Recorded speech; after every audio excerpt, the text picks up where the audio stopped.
WWE NXT TakeOver Stand and Deliver Night 2 live reactions play live right here on YouTube. Thank you for tuning in and watching. As always, I'm your host, Encyclopedia Sports, Cool and Luke 96. Be sure to like, follow, and subscribe on social media. Links in the description below. That thumbs up button. Share hashtag WWE NXT, hashtag NXT TakeOver. Chat questions and comments, super chats, super stickers. Always greatly appreciated. As well, currently on the kickoff pre-show for TakeOver Stand and Deliver Night 2 here this evening. A added match from within the past few hours or so with Breezango, Tyler Breeze, and Fandango, of course, up against Killian Dane and Rockstar Spud, Drake Maverick. And about, I'd say, midway through this match, Spud and Dane trying to get back in control right now. But double tags, some right hands from Killian Dane taking down Breezango. Breezango actually came out with the WrestleMania 37 theme of Pirates, Buccaneers, if you will. And they were dressed as Jack Sparrow and Captain Hook. This also, they announced, as mentioned, this is an added match.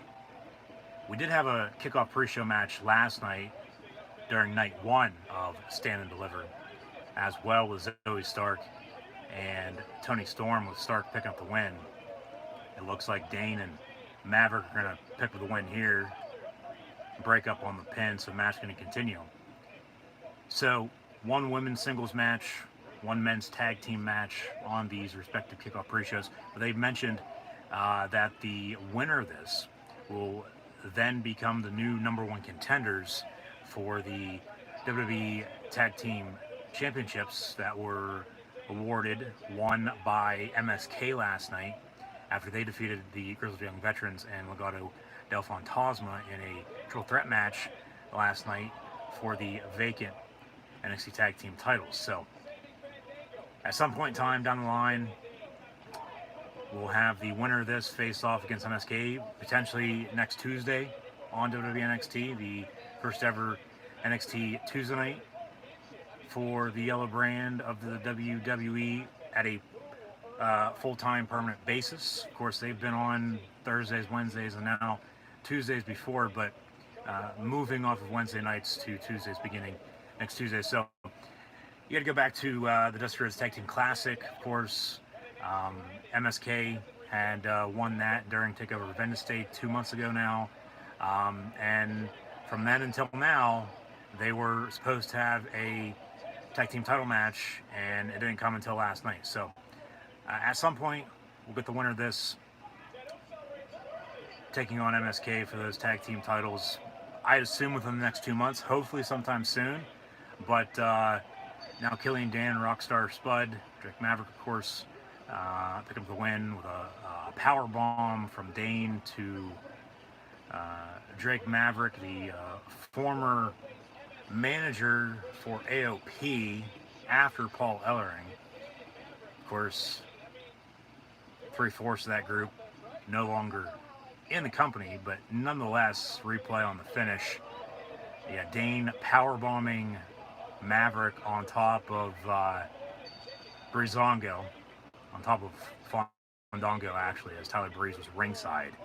And they celebrate with those pirate hats that Breezango were actually wearing during their entrance, as mentioned.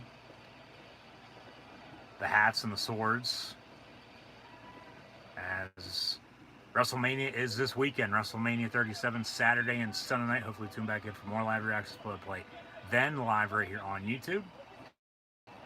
Now a little recap from NXT TakeOver Stand and Deliver Night 1 last night.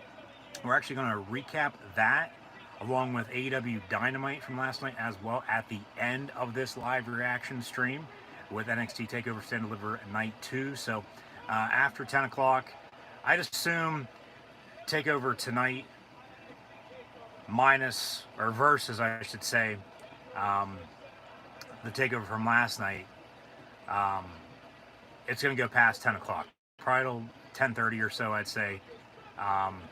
So an extra 30 minutes tonight or so. I'm thinking we'll see. Of course, a report is had to cut some time out of a few matches last night for the 2-hour show for the final NXT on the USA Network on Wednesday nights.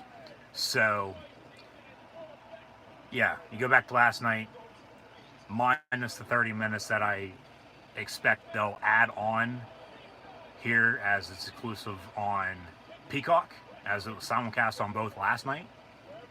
But as they're showing a highlight reel of what happened last night with these replays, we're going to recap both AEW Dynamite and WWE NXT from last night after some technical difficulties. As I was on Live Reactions Play, live here on YouTube for both AEW and NXT last night. However, technical difficulties shut that down. So here we are now tonight.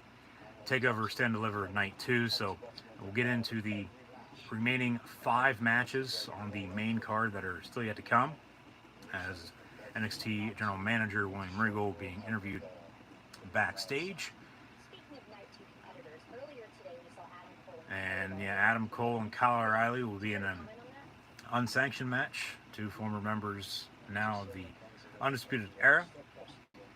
Expect either Roderick Strong or Bobby Fish to get involved in some sort of fashion. The only time's going to tell. We'll find out and see. But Adam Cole has not been fined. I doubt that. No comment from William Regal. He will not be getting fined, so Kyle O'Reilly going to be a little pissed off about that, I assume. Of course, storyline-wise, they're best friends in real life. This Adam Cole-Kyle O'Reilly feud reminds me of what Kevin Owens and Sami Zayn have done over the past few years, and now they're going to jump that back into the limelight and have Owens and Zayn at the show of shows this weekend. So, as we have unsanctioned tonight, should be the co-main event. Actually, should be the main event. It would be the main event at any other show. But when you have also tonight Finn Balor defending his NXT Championship against Karrion Kross, that of course will be the main event. This will then end up being the co-main event. We also have, as they announced, it'll be Santos Escobar and Jordan Devlin kicking off the show, as they'll unify the Cruiserweight Championship in a ladder match, also a Women's Tag Team Championship match as well, with Johnny Gargano and Bronson Reed then for the North American title at some point in time throughout the evening too. So now a video package with Adam Cole and Kyle O'Reilly. A lot of history, of course, with these two, but we'll get more into that match when the time is right, a little bit later on. Just once again, thank you for tuning in and watching my live reactions. Play live here on YouTube. So, as mentioned, as they showed a replay from last night's 6 matches, now actually a total of 12 with the add-in on tonight's kickoff pre-show as well. So 6 last night, 6 tonight, with 5, of course, a piece on each main card. We will, in fact, recap both AEW and NXT from last night at the end of tonight's show, along with, at the end of all that, the full review from NXT TakeOver Stand Deliver Night 2 that is tonight, about to begin at the top of the hour, 8 o'clock Eastern Time, this Thursday night, April the 8th, 2021, on WWE Network on Peacock, of course, exclusive now to Peacock. So WrestleMania is this weekend. After, of course, this weekend, they'll get into the new year, if you will. But we'll get there when we get there, as I always say. This Cole O'Reilly match, say one more thing about this for now, before we'll stay silent on it until later on. We'll get into it when time's right before the match does, in fact, begin, and then throughout the match, because I'm expecting a good 20, 25, maybe even 30-minute plus match with these two, because it is unsanctioned, which technically means that the WWE and NXT, they're not going to be responsible for whatever the hell does happen with Cole and O'Reilly, of course, even though they are still under contract. It's just part of the storyline, folks. like I said, with Cole and O'Reilly, it's giving me vibes of Owens and Zayn, just best friends versus best friends, even though they're bitter enemies. When it comes down to it, and somebody's gonna shock the system, no doubt about it. But it is unsanctioned. Cole and O'Reilly, um, they're going over the tail of the tape now. I mean, they're even. They're duplicates. They're both 6 foot, both 200 pounds, considered cruiserweights, if you will, in the WWE, but they're 10 times better than that. Uh, so, and their accolades are a list long. We go back to Sam Roberts, the last professional broadcaster, and his colleague once again tonight from the MMA world, in Jimmy Smith, who actually hasn't been doing that bad of a job. But now, as mentioned, use those hashtags WWE NXT, NXT TakeOver as well, and share on social media. But long story short, and I guess, as I said, one more thought, we will save that for later on with Cole and O'Reilly. But excited for that match. Um, Excited for Balor and Cross because there's a lot of history, with those two as well. Especially with they've sort of and now here, okay, Samoa Joe, as he's interviewed Karrion Kross and Finn Balor already. He's going to interview Kyle O'Reilly, and then I assume Adam Cole here within the next 8 minutes or so before TakeOver does officially begin.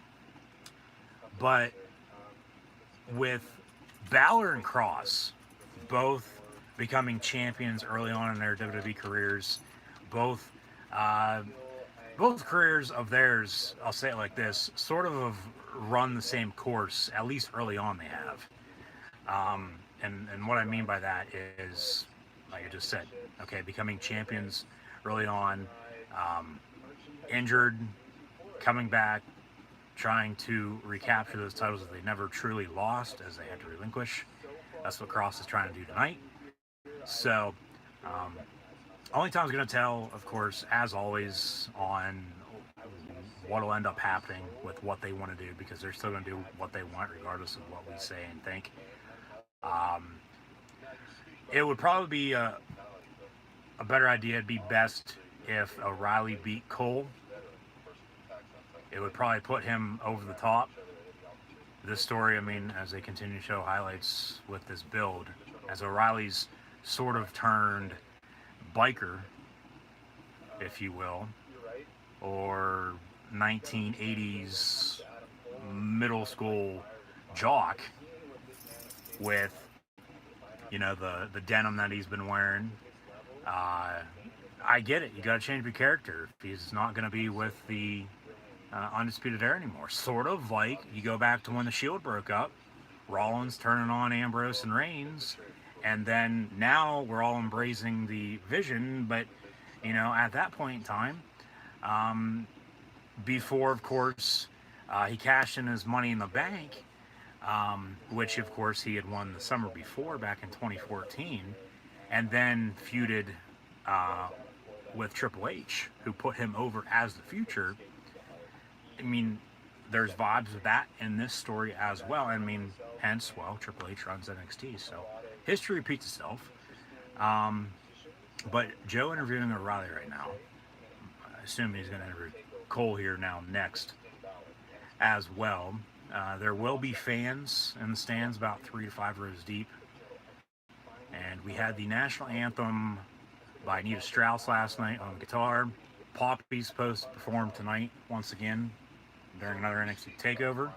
And just as WrestleMania 36 last year was too big for one night, and now they're back in business with live fans, of course, 25,000 plus per night this weekend down in Tampa, just west of Orlando and Sunshine State at Raymond James Stadium. NXT TakeOver, they're going to at least try to stand and deliver. We'll see at the end of the night if they did stand and deliver. But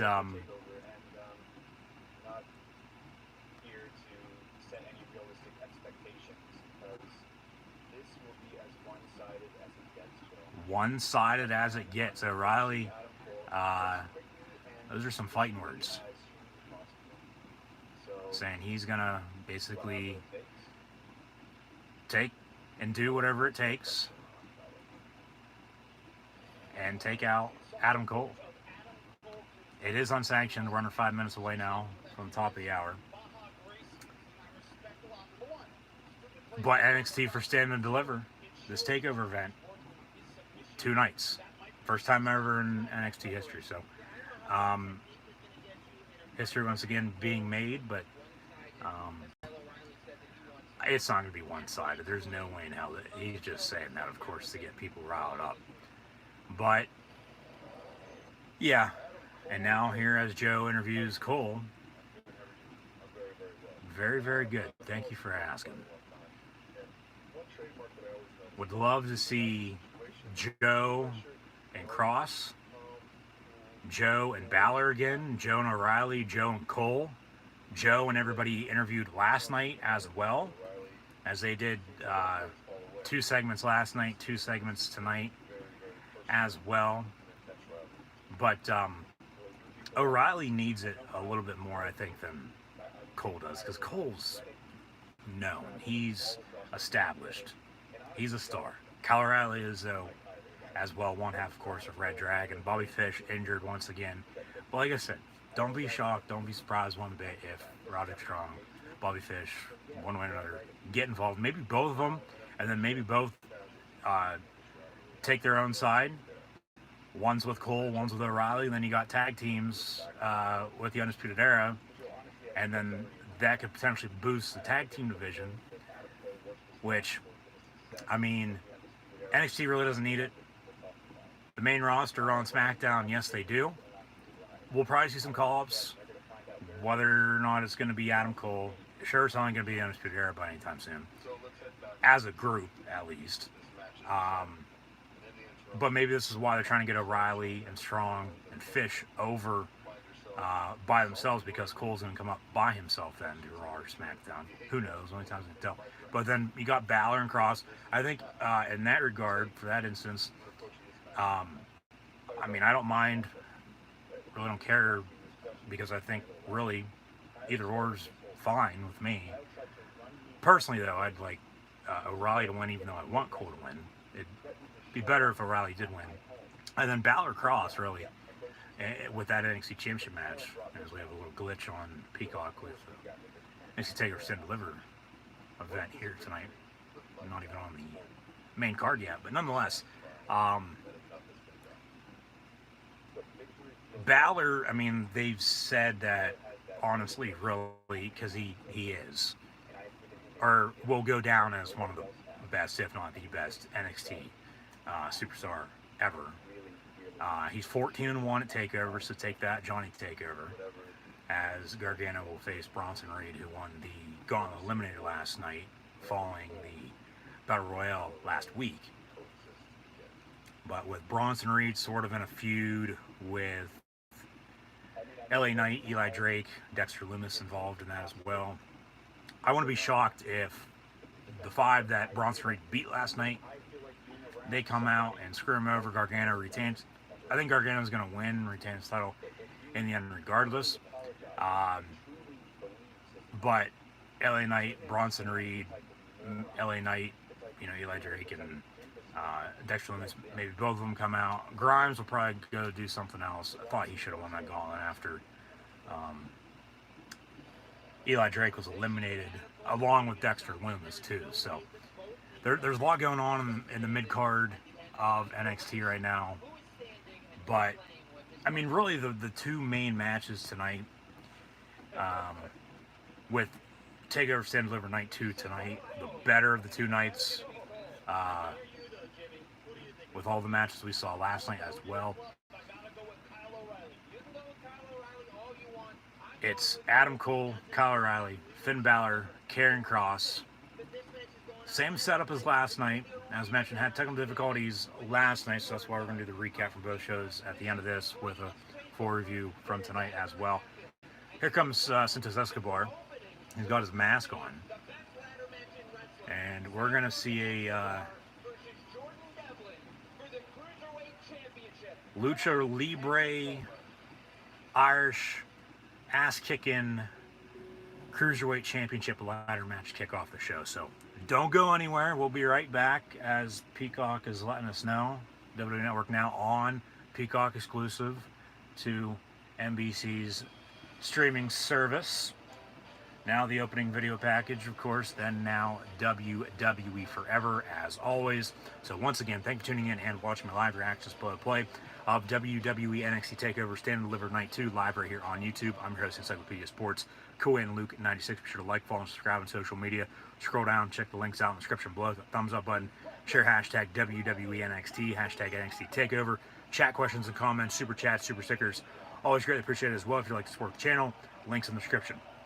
And now we'll have, as we had the national anthem last night, we got a performance by Poppy, and she's at the top of the stage by the entrance, the ramp, of course, level with the ring once more. She actually performed, what takeover was it? Was it In Your House last summer? I believe so. It was either that one or the SummerSlam NXT TakeOver 31. And if it wasn't those two, it would have been the TakeOver in Portland, I do believe it was, last February before COVID hit. Because this time last year, of course, there was supposed to be a takeover the night before WrestleMania 36, because Mania 36 was only supposed to be one night, as it's always been. But then, two-night, they started doing some takeover TV specials, along with continuing takeovers on the weekends.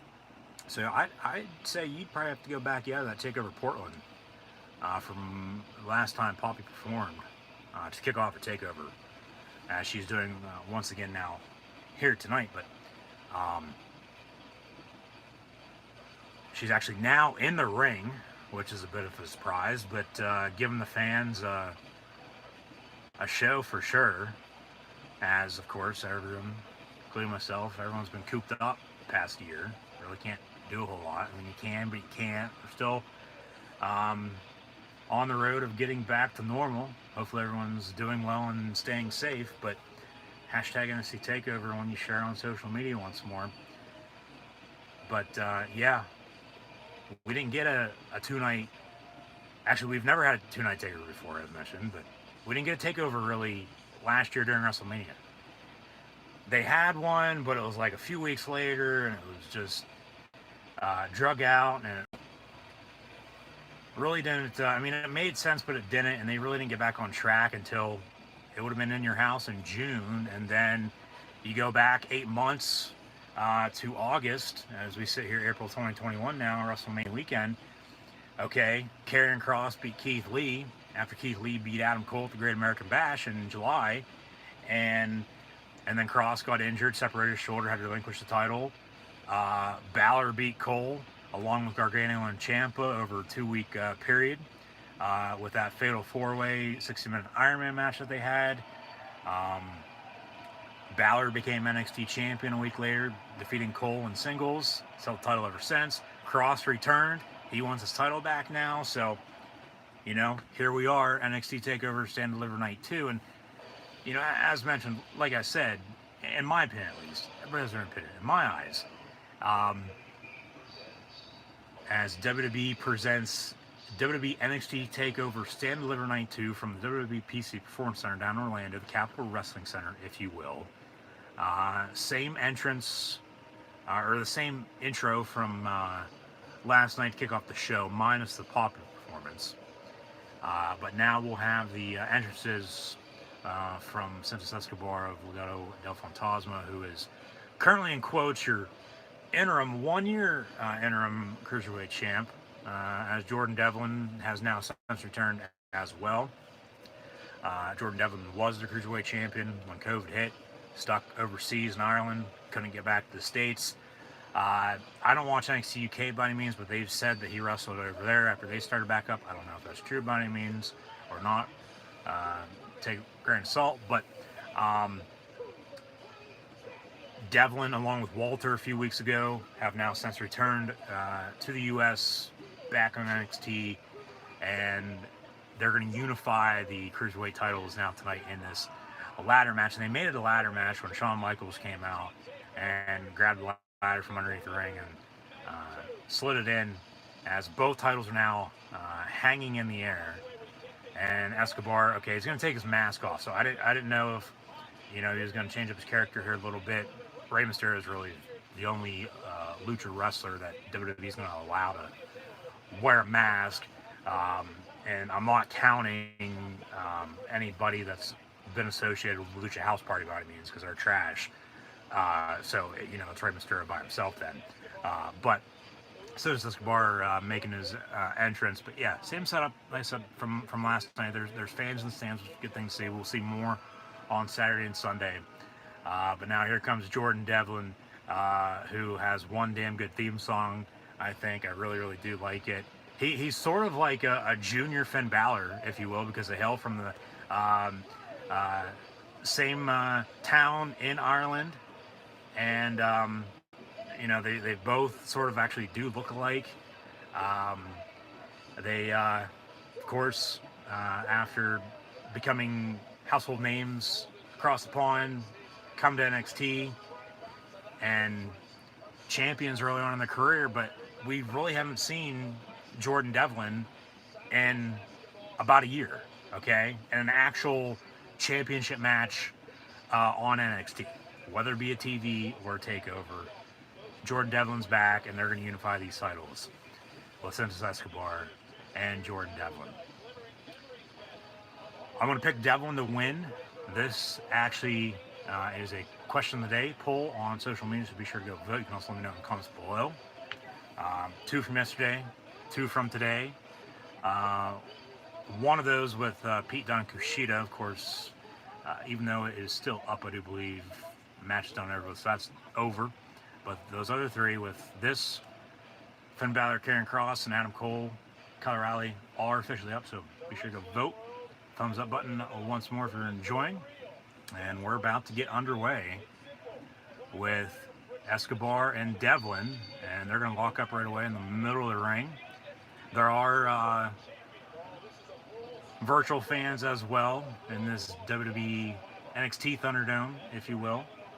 We got Vic Joseph, Bad News Wade Barrett, and Adam Copeland's wife and Beth Phoenix on the call. Off the ropes they go. Devlin with a duck. And then a nice arm drag takedown. We got, okay, yeah, it is technically a ladder match, so that's why I'm like, there is only one ref, but I'm like, I'm seeing more refs. Why am I seeing more refs? But I'm like, yeah, okay, it is a ladder match. Normally for ladder matches, there are a few refs ringside. I really don't see a whole lot of ladders set up, though, other than maybe 1 or 2 at the top of the entrance. But yeah, there's about a few rows of fans, as mentioned.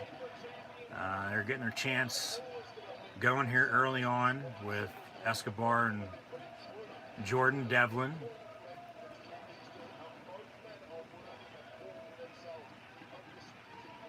And an elbow to the back of the neck. Corner to corner.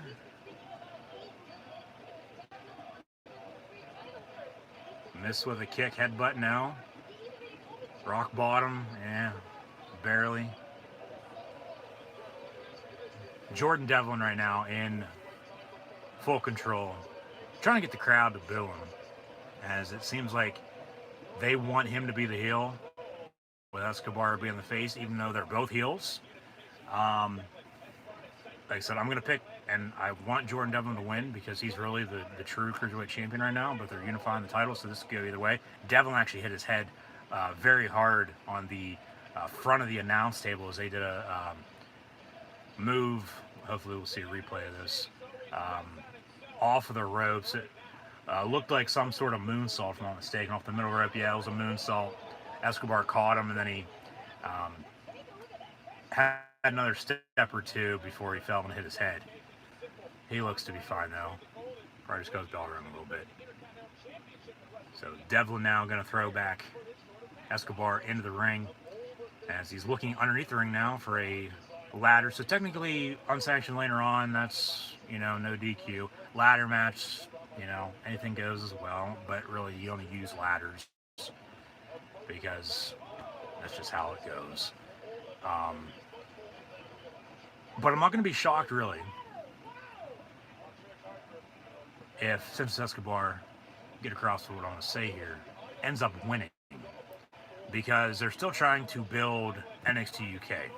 And Walter is still your WWE NXT UK champion after defeating Tommaso Ciampa last night.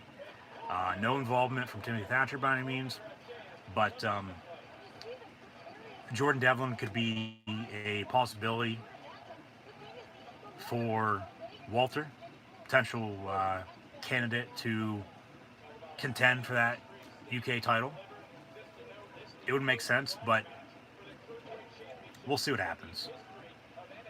But you also got to go back to pre-COVID when Jordan Devlin was coming into NXT, became Cruiserweight champion. It seemed like they're going to have him on NXT week in and week out. Very well challenge, go back to Finn Balor. Well, there's a lot of history of those two. As mentioned, being from the same town, same country. They're similar wrestlers as well. I'm sure Fit Finley is giving them advice, but another replay here as Escobar just threw Devlin into the corner. However, there's a ladder propped up, so he hit that and then flipped over the top rope ringside as he's now down and out ringside. But Santos Escobar now gonna a kick of some sorts maybe, or a reversal from Devlin. He's gonna run double running knee into that barricade that NXT has built for the no fans that they had for quite a while, and now the fans that are back with the normal wrestling WWE barricade that they have, but then the plexiglass, but then the cage on top of that. So the cage plexiglass barricade, if you will, that Escobar is now setting a ladder up against to potentially climb up and then into the fans or off the ladder ringside to take somebody out. We'll see. Should be a good match when it's all said and done. Hopefully it will be. But Escobar is going to roll back into the ring for the time being.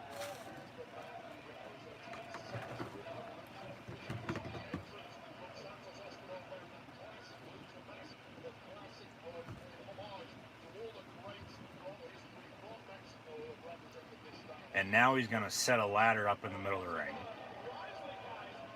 Devlin follows, but then Escobar with a drop kick to the ladder, which took out Jordan Devlin, and the ladder fell on his legs as well as he was laying there. So just took out two birds with one stone. Ladder to the midsection. So Santos Escobar now in full control of Jordan Devlin as they're into the corner.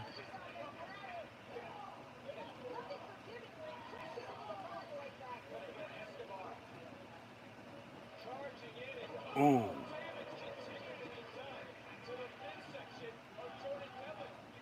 One more time chance, I do believe. Yeah, the only way you win this is to climb whatever ladder you put up, and whether it's tall enough or not. You're going to have to grab both titles rather than just one. Both to become the unified Cruiserweight champion. The sole Cruiserweight champ when it's all said and done. And then we'll probably get a rematch with these two, but then also, I mean, they still have 205 Live, but, I mean, who really watches that, honestly? They're going to have to find a challenger for whoever does, in fact, win this. Because ever since they brought back the Cruiserweight Championship with Cruiserweight Classic about 5 years ago now, 205 Live then actually had two Cruiserweight Classics, did they not, or just the one? And then they had two women's tournaments. I think the ladder's the correct answer. But I'll have to do some research on that, not 100% sure. Regardless, nonetheless, here in the end, um, they really haven't, solidified a point to until okay, Jordan Devlin and Santos Escobar, the cruiserweight division, the cruiserweight championship. Um, but then you have this tonight. Well, who's now next in line? So once again, only time's going to tell. We'll see what they want to do, and we'll see what they technically do end up doing, and we're going to have to live with it one way or another. Escobar face first into the ladder that he actually set up into the corner on the top turnbuckle. Devlin with a nice reversal there.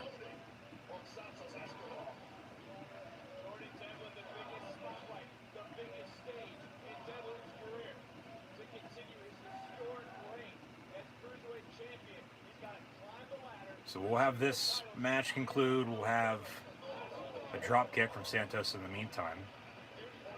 Both now down and out in the corner. Santos Escobar looking at the crowd and doing the, hey, I see you, pointing his eyes. But we'll also have a WWE NXT Women's Tag Team Championship match for the first time ever during a TakeOver with Ember Moon and Shotzi Blackheart. Nice DDT from Devlin off the ladder to Santos Escobar. As Devlin was actually about to climb the ladder, got about halfway up or so, I'd say. We'll probably see a replay of this.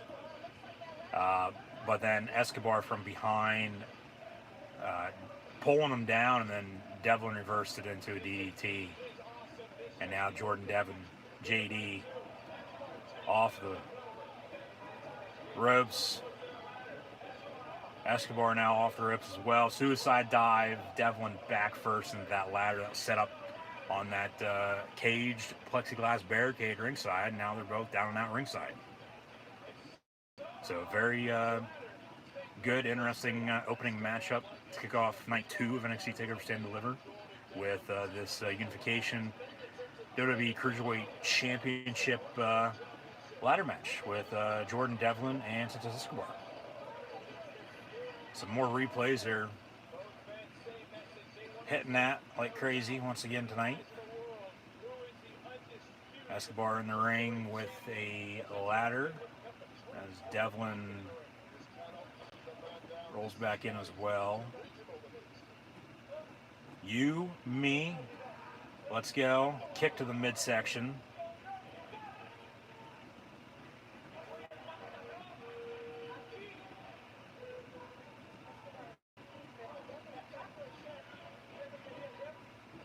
Another kick from Santos.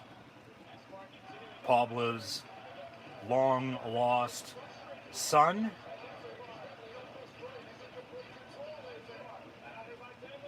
Jesus Christ. Back first on the ladder goes Santos Escobar. Where's the replay at? You'd show it for any other thing. They actually go nice bird's nest aerial shot from up above, looking down on those two titles hanging in the middle of the air. Now both on their knees, rights and lefts back and forth. Boo, yay. Yeah, it seems to me Escobar's the face in this, Devlin's the heel, even though they're both technically heels. Knee to the face. And Escobar now off the ropes. Devlin reverses that. That would, I don't even know what the hell you'd want to call that. It looked like a power slam DDT, if you will. KO.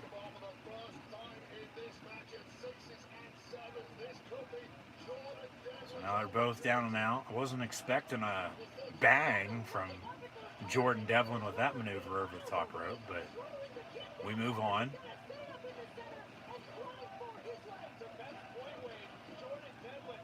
Let's go, whoever the crowd's chanting for. claps.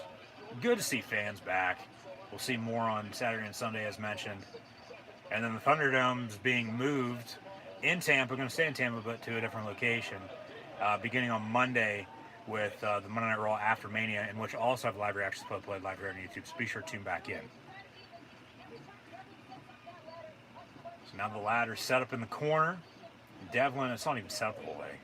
Shouldn't be climbing that. That's a safety hazard. So it's set up in the corner. Well, with the more weight that they just put on it with Escobar climbing to the other side, it balanced itself out. So ladder in the corner. Devlin gonna jump off here, it looks like. Maybe a backflip or a moonsault. From the top of the ladder, the top rung. A moonsault to Santos Escobar. They're both rolling around. Oh my God, my stomach's on fire. NXT chants. Hey, stop, drop, and roll, baby. More replays.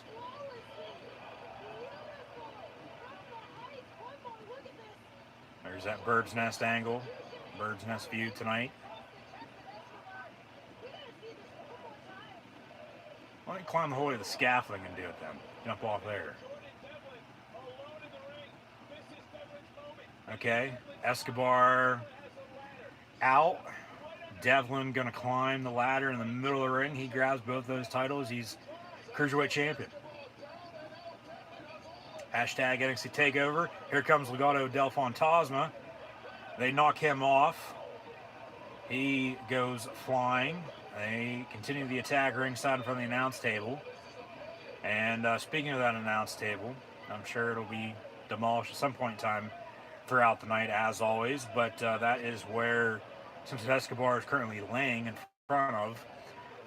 But yeah, Devlin climbing the ladder, about a few seconds away from becoming the new Cruiserweight Champion. And Del Fantasma comes out, they attack, knock him off the ladder, he goes flying over the top rope. They continue the attack ringside then.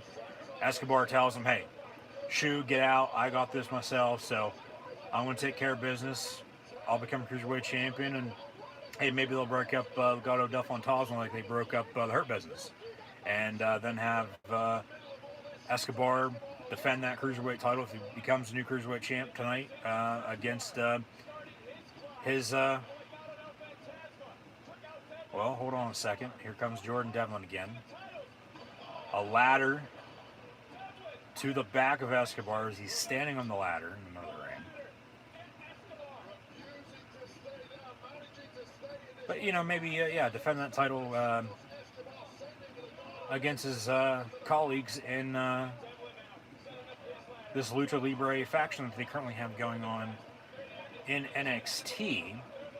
And there was a report around the time Andrade was released that, hey, come back down to NXT. He didn't want that.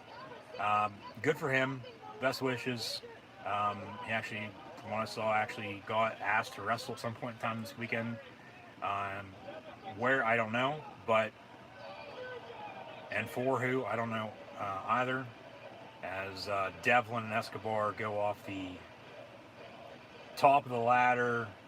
Holy shit chance. But, you know, really it probably wouldn't have made much of a difference if he, you know, did come back down and help out. But at the same time, maybe not. I don't know. But like I said, just, you know, a little bit ago, with this Cruiserweight Championship, this Cruiserweight division that WWE has, and you're having this match now to unify these two championship titles. Who the hell is going to challenge whoever the hell wins this after they have a rematch after tonight? There's not really anybody I could think of. Because, I mean, like I said, really, honestly, who watches 205 Live? I sure as hell don't. Not unless, of course, they're filming that pre or post Raw or SmackDown that I've been at before. And hopefully at some point in time we'll get back to, you know, being normal and being able to actually attend these events live in person, as some people will, of course, this weekend. for WrestleMania 37. And now here as Jordan Devlin, Santos Escobar climb. Ooh, Jesus. I think he cut himself open on that. Back of his left shoulder's bleeding. I thought it was back of his neck, back of his head. I thought maybe there for a second cracks that open. That was a hard hit. Santos Escobar is about to become Cruiserweight Champion. We'll get into the finish here in a second. Unless Devlin has something up his sleeve, like an Irish Ace. No, not tonight. Santos Escobar, he is your new WWE Cruiserweight Champion as they unify both championship titles tonight to kick off NXT TakeOver Stand and Deliver Night 2. So maybe Devlin goes back to NXT UK and challenges Walter now, but then who's going to go up against Escobar for the Cruiserweight title? I don't know. We'll see. But yeah, that was a hard hit coming down from the top of that ladder. A few more replays here. Yeah, we had a moonsault off the top of the ladder that was in the corner. But then the finish, they both climbed the ladder at the same time. And of course, this is all after Duff on Top came out and attacked. Excuse me.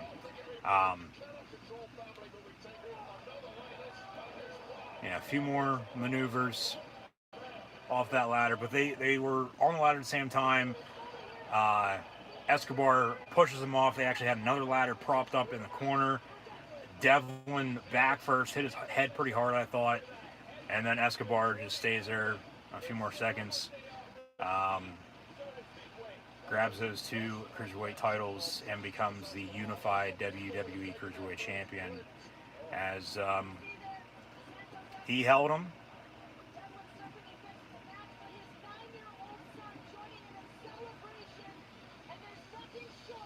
As he celebrates, who the hell is that, his son? What is this? Rey and Dominic Mysterio, circa 2005. Now here, since Escobar and his son in 2021. And now we got Rey and Dominic up on main roster. SmackDown Mania tomorrow for those SmackDown Tag Team titles.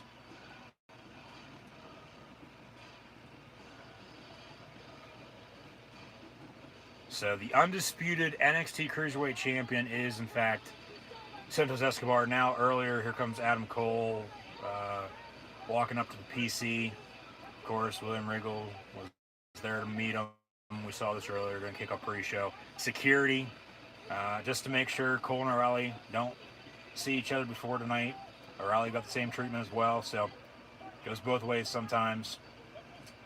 But the Irish Ace, as Jordan Devlin was the true original Cruiserweight Champion, he is now no longer the Cruiserweight Champ, as the interim for the past year. And Santos Escobar defeated Devlin to become the new, as they're going to call him, undisputed NXT Cruiserweight Champion. As next, it looks like we'll have Shotzi Blackheart and Ember Moon take on The Way and Candice LeRae, the wife of Johnny Gargano, of course, and Indy Hartwell in this NXT Women's Tag Team Championship match. But yeah, damn good opening contest, I thought, with Escobar and Devlin as he beat the Irish Ace. You know, sort of like, Kenny Rogers once said, you gotta know when to hold him, know when to fold him. And Santos Escobar did just that to the Irish Ace and Jordan Devlin to become the new undisputed Cruiserweight champ. Now backstage, an interview with MSK, of course, the Rascals, and they are your new NXT Tag Team Champions after defeating the Grizzled Young Veterans and Legado del Fantasma last night in that triple threat match during night one of TakeOver Stand and Deliver. And then Del Fantasma stays in the limelight with the attack on Devlin. Wouldn't say that's what did him in by any means, but to an extent it sort of did. And then since Escobar, I mean, as he was, it seemed like in full control from uh, the start of the match. I mean, it was back and forth there for a time, but Escobar got more powerful shots in, I thought, than Devlin did. And then that back body drop off the top of the ladder that he hit head first pretty hard. Of course, with the finish, hey, I'm just going to stand on the ladder, grab the titles, and win. So, MSK actually going to face Killian Dane and Drake Maverick, Rockstar Spud, at some point in time, too, in the future, after they defeated Jack Sparrow and Captain Hook on the kickoff pre-show. And as mentioned, the winner of that would become the new number one contenders, as they mentioned, for MSK's newly won WWE NXT Tag Team titles. And I believe this is the first ever with a, from what I've seen at least,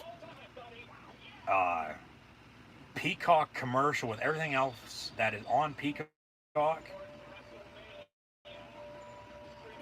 during an exclusive, as WWE Network is exclusive of all pay-per-views, now on Peacock. But, you know, normally the commercials for as a soundcast last night, so we really didn't have commercials on Peacock. If you watched on Peacock, they had to take the sound out, maybe fade to black for a few seconds, and then they brought it back.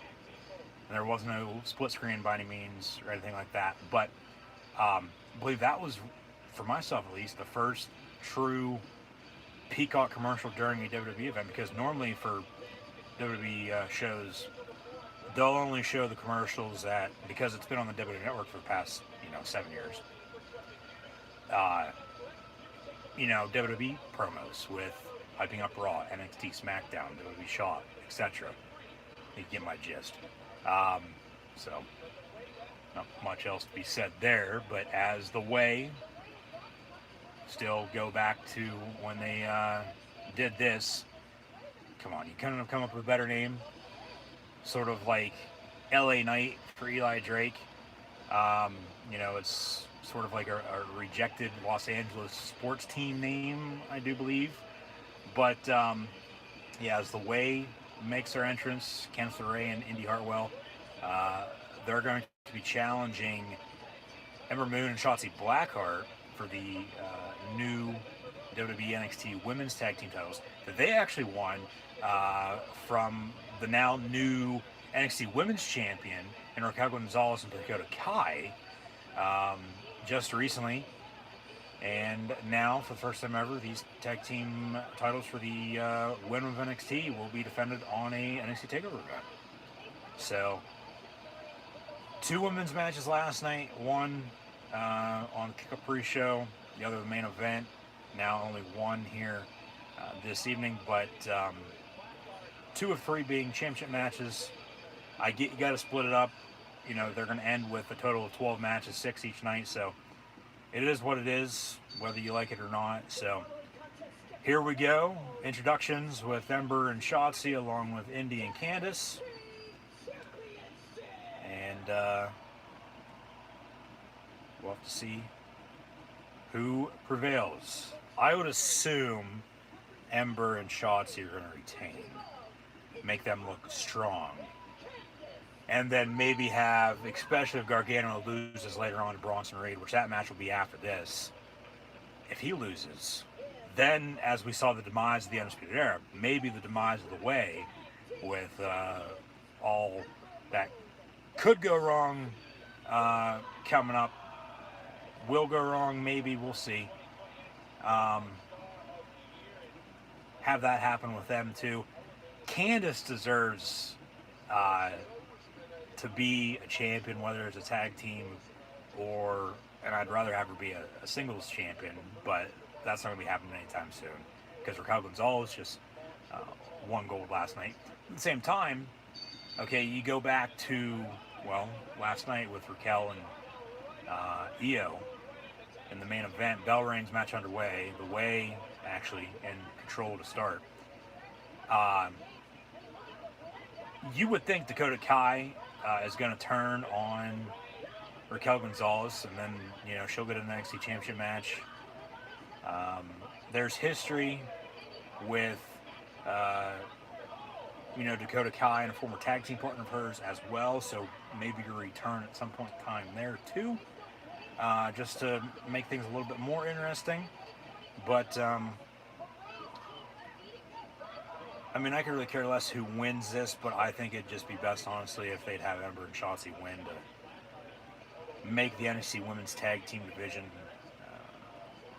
look strong, look stronger than it already is. And, I mean, that's not really saying much anyway, but like I said last night too, cover 1, 2, and yeah, this is actually the first pinfall match of the evening on the main card, because after the kickoff pre-show match with Brazongo and Dane and Maverick, we had a ladder match kick off the show. So we're going to be hearing 1, 2, 1, 2 kick out a lot here now, from now until the end of the show, of course, as we always do. There's another pinfall for you.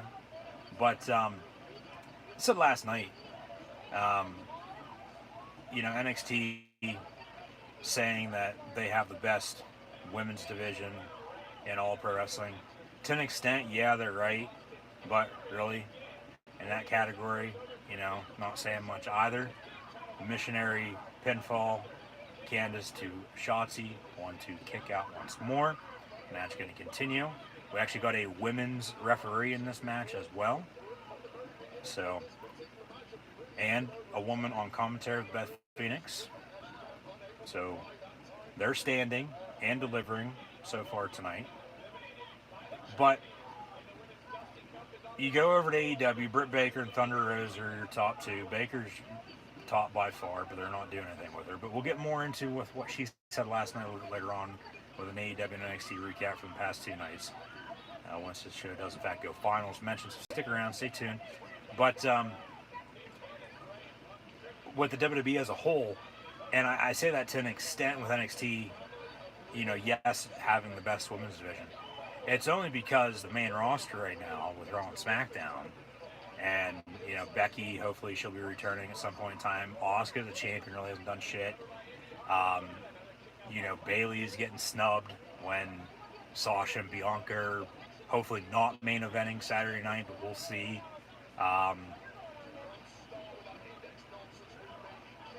NXT, when it's all said and done, out of, for the time being at least, out of it all, yeah, they actually do have the best women's division, but it's not saying much, because with the talent that all these companies have, whether for the men, the women, because it's going to circle back around to, if you know me well, more pinfalls here.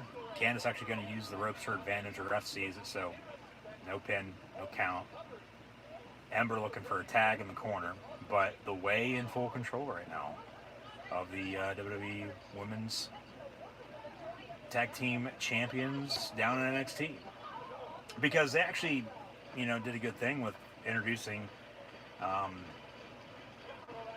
NXT Women's Tag Team titles, because they have the Women's Tag Team Gold up on the main roster, but they never, other than a few times, defended them on all 3 brands. They only have those on Raw 95% of the time. But it's going to circle back around to the booking, because if the booking was 10 times better, they wouldn't have to worry about doing this or that, or hey, we should do this or should have done that, and blah blah blah blah blah. Cry me a river, for God's sakes. So, tag made. Here comes Ember. Good to see her back. She's another one who deserves to be women's champion. Not in tag team, of course, especially up on the main roster, but no. I mean, she is a former NXT Women's Champion, don't get me wrong, yeah, no doubt about it, but dancing, suck it, right hand to Candice, gonna go for a cover, no, pinner, 1, 2, 3, you win, what the hell are you doing? She's actually gonna throw her into the corner, so where's the reversal from Candice LeRae? That's gonna be coming. Yeah, she's gonna go up top, the eclipse or whatever the hell she calls it off the top rope. And well, Indy Hartwell gets involved, makes a distraction, and then Candice, well, now she tags her in, but Candice actually, because ref didn't see it, knocked Ember off the top rope, and now they're going to go vertical superplex. No, maybe. Yeah, they're going to use Indy for the base. She's the tallest of the four of them. And yeah, they go vertical suplex from the corner. And then they... You could have showed that shot on the replay. You don't need to show that in live time. They're really using the replays to their advantage once again tonight, but then this damn Eagle's Nest point of view, way up top. So then they show the replay of the actual, well, they're going to show the replay of both shots, both views. Just show the vertical suplex shot in live real time as you always do. I mean, I get changing up every once in a while, but I don't know. Indy right now is reminding me of Billie Kay for some reason. I don't know about you, but she's another one of Peyton Royce who, with the Iconics, they're getting snubbed. Maybe they're going to come back down to NXT together and boost this NXT Women's Tag Team division. But hey, they've been up on the main roster. You have them there, but you're not doing shit with them, but you're still trying to, you know, get over this Women's Tag Team Championship, not even picture at that, just all the feuds, just the stories that they want to tell. And, you know, that's the thing with the booking. They're not, regardless of what it is, they don't, and, you know, we know this. There's, I don't know how many superstars,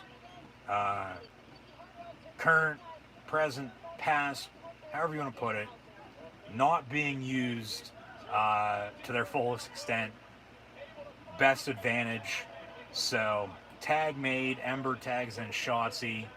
She's gonna crossbody off the top rope to both Candice and Indy, who rolls ringside. So Shotzi with her green hair, suplex to Candice in her purple hair. Another tag made, Ember legal. She has the dark purple hair. Candice with like light purple. And then, oh Jesus, she completely missed on that, and she hit her head like, Jesus Christ. Show a replay of that. Off the rope suicide dive. That's on Candice and Indy. They gotta know better to catch her the way they did. Because they didn't even catch her. They just let her dive, suicide dive through the middle rope, and she hit her head first, the top of her head, on the barricade. Like, so far tonight, we're seeing some very dangerous spots for NXT TakeOver Stand and Deliver. Vic Joseph with the call, cover, Shotzi 1, 2, kick out by Candice, actually. It's a little bit of surprise there. I don't know if done it. She's actually, is she bleeding? Is her nose bleeding? Or is that her lipstick? But yeah, Ember, right before the pin there, ringside, took out Candice. And then a little teamwork there in the middle of the ring for the pin 1-2. So, match going to continue.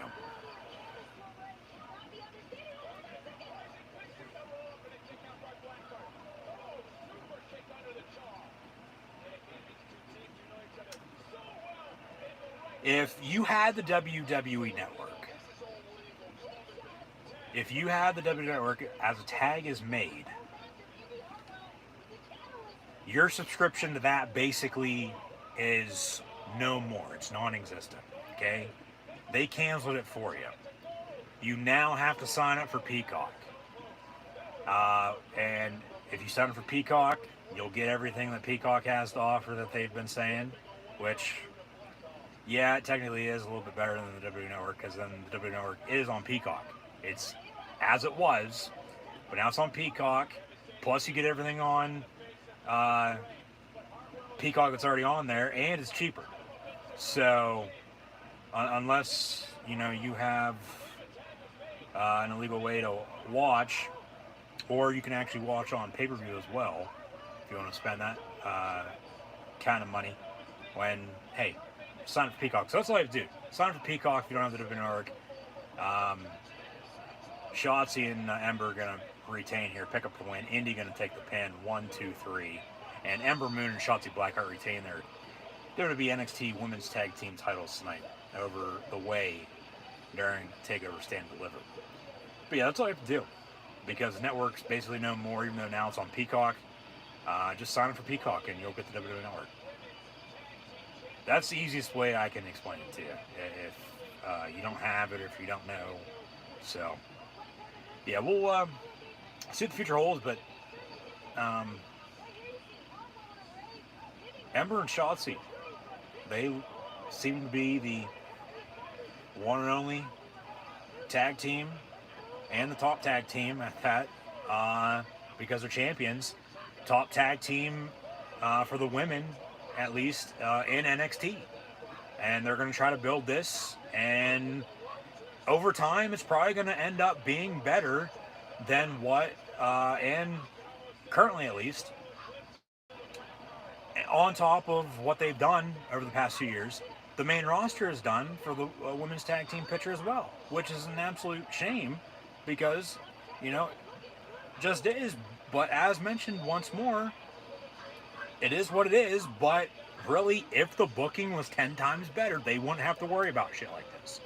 None of us would be complaining. But still, people, I get, bitch and complain all they want about whatever the hell it is. I get it. I know. But, come on. Finn Balor now, backstage, drinking a bottle of water. Getting ready for Karrion Kross tonight in the NXT Championship match. There's Karrion Kross as well, warming up with Scarlett by his side. He's actually punching a punching bag.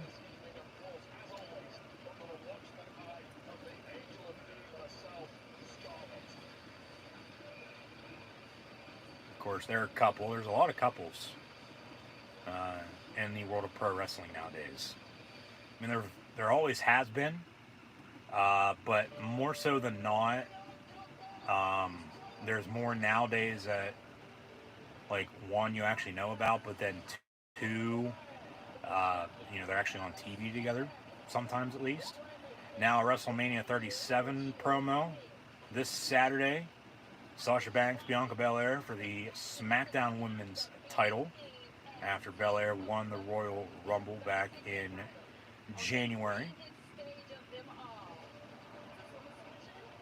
The Boss and the EST, even though she didn't establish shit, will face off at WrestleMania on Saturday. WrestleMania 37 Night 1, WrestleMania 37 Night 2, WrestleMania Saturday, WrestleMania Sunday, if you will. Now some WrestleMania pictures from around the world. This is actually over in London for everyone across the pond, as they're getting ready for the show of shows on the grandest stage remodel this weekend. And NXT moves to Tuesdays. Next Tuesday at 8 on the USA Network. Yes, they, last night at least, beated AEW in the ratings. But this so-called Wednesday Night War that us fans created with AEW Dynamite, WWE NXT on Wednesday nights past year and a half, NXT only won a few times. So AEW technically won the war, if you will. But now we got a highlight from last night, this six-man gauntlet eliminator match, with the final six that remained from the Battle Royal the week prior. And then this was won by Bronson Reed.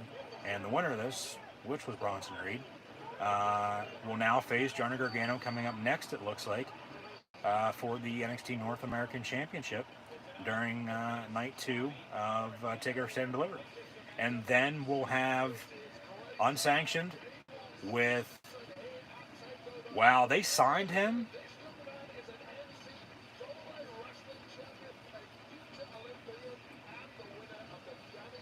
was fast. Gable Stevenson is all in with NXT, as he recently just put on a show at the NCAA College Wrestling National Championships. And from what I've heard since, especially just this week, Kurt Angle, who was also a college wrestler at Clarion and won, as we all know, a golden medal with a broken frickin' neck. GS Gable Stevenson was also an Olympian. And now he's in the WWE, and he's going to be on NXT.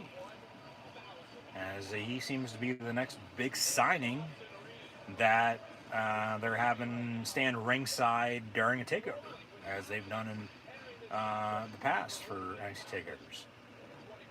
But yeah, NXT going to be moving to Tuesdays beginning next week. I'll have live reactions play of their first show on a Tuesday night next week as well, so be sure to tune in. Now here comes Gargano with Austin Theory by his side. And main reason why Bronson Reed's not going to win, you have Gargano as your North American champion.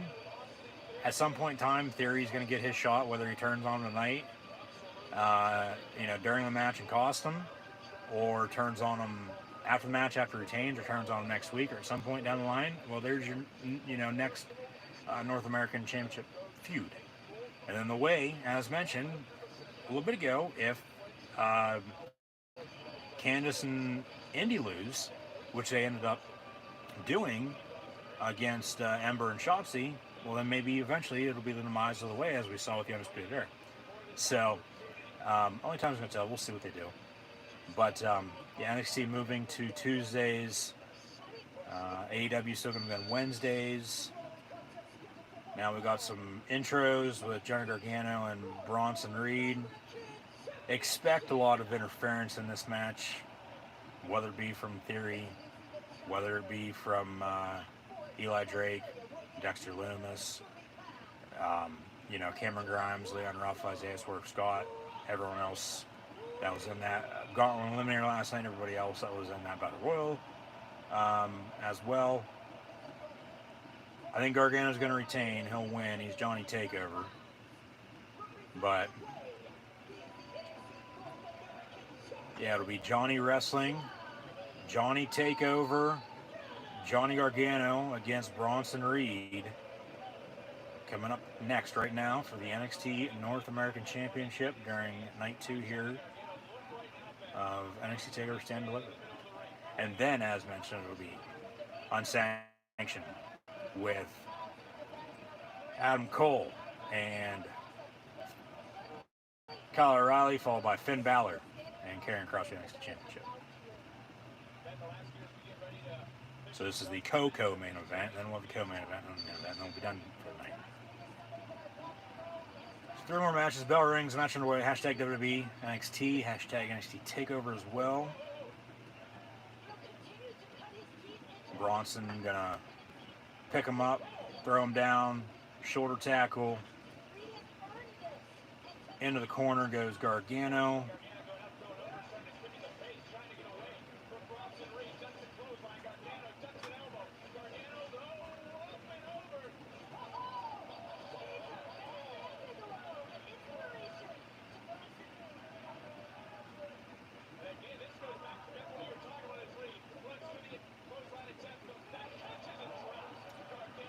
He caught him and dropped him? I don't think so. He barely caught his ass. Jesus Christ. He didn't even pick him up. Gargano just did his move in midair and acted as he got power slammed. That time, okay, he actually picked him up and threw him, but Gargano's gonna need a lot to come back and win this, but the match did just start. But as I said during Gargano's last TakeOver match. That was also for the North American title against Kushida, who lost once again last night to Pete Dunne, unfortunately. This match, as it was then and all his other matches, it's just going to be your typical Johnny Gargano match. Pinfall, pinfall, pinfall, near pinfall, left and right. It's just end the match already. I mean, you can do as much as you want, but when it's literally the same thing, match after match after match,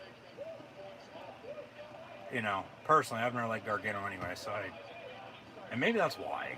He tries to do too much, maybe. Even though he is a good wrestler,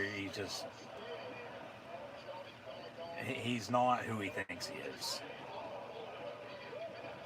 Whether or not that's whoever his idols are, he's Johnny Gargano, and end of story. He's not Shawn Michaels. He's not Seth Rollins, who also gets compared to him.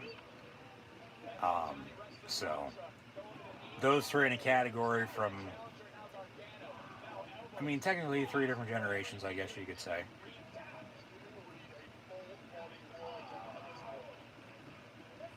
Everybody's different. But when Gargano does the same thing, match after match after match, it just gets tiring. Bronson Reed now ringside.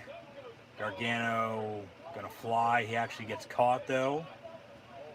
Austin Theory ringside as well by the steel steps in the corner of the way. And then Bronson Reed goes stomach first in the corner of the announce table.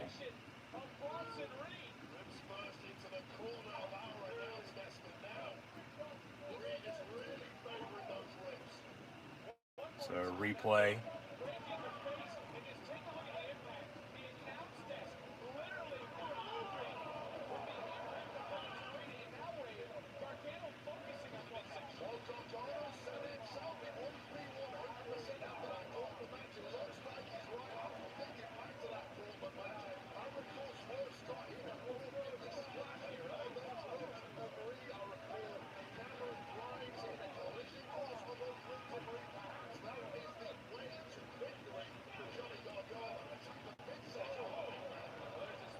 Bronson Reed misses on the sit down as Gargano moves out of the way. He's actually now going to go up top.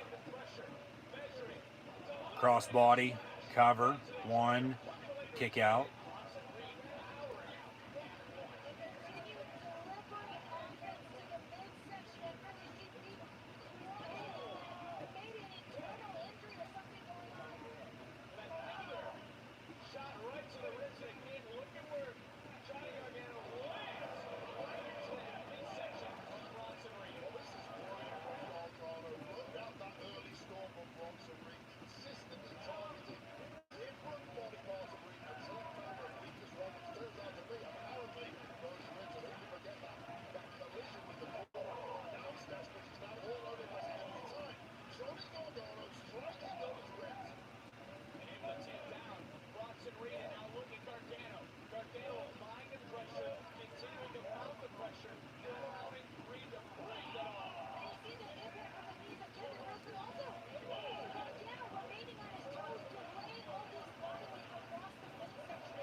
Ref checking in on Bronson Reed as Gargano's on his back.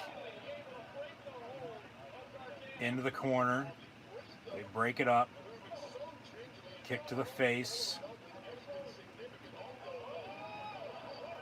Gargano jumps off the middle rope. Reed catches him, slams him down.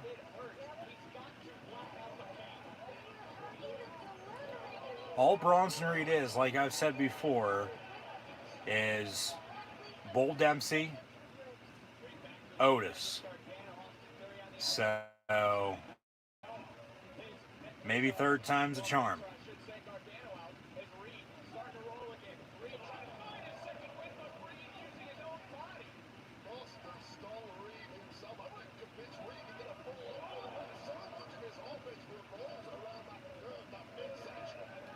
Big choke slam.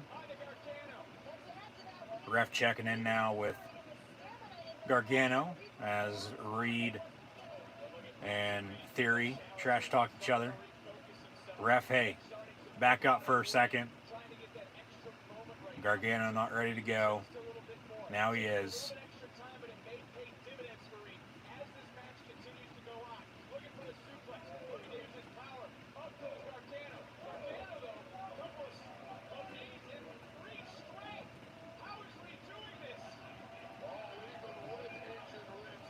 Vertical suplex position. Actually doesn't hit with that, but then puts him on his shoulders and slams him down. Kick out at 2.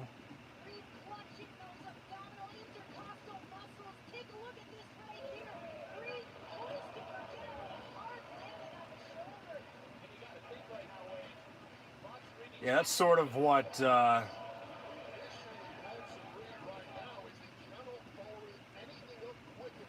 sort of the same move Strowman does. Like when he has him up in the air in that vertical suplex position, just holding him. And then he can't, when he is about ready to power slam him, can't get him down to like around his midsection. So he has him around his shoulders, in between his shoulders and chest. In that area, like, he can't really go any further because with how big of a guy they both are.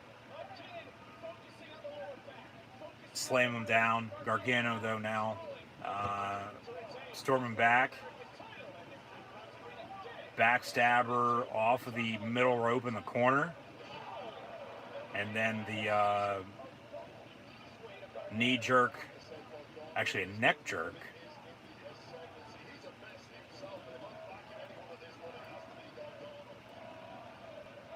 Bullshit chance now. Another replay of that backstabber.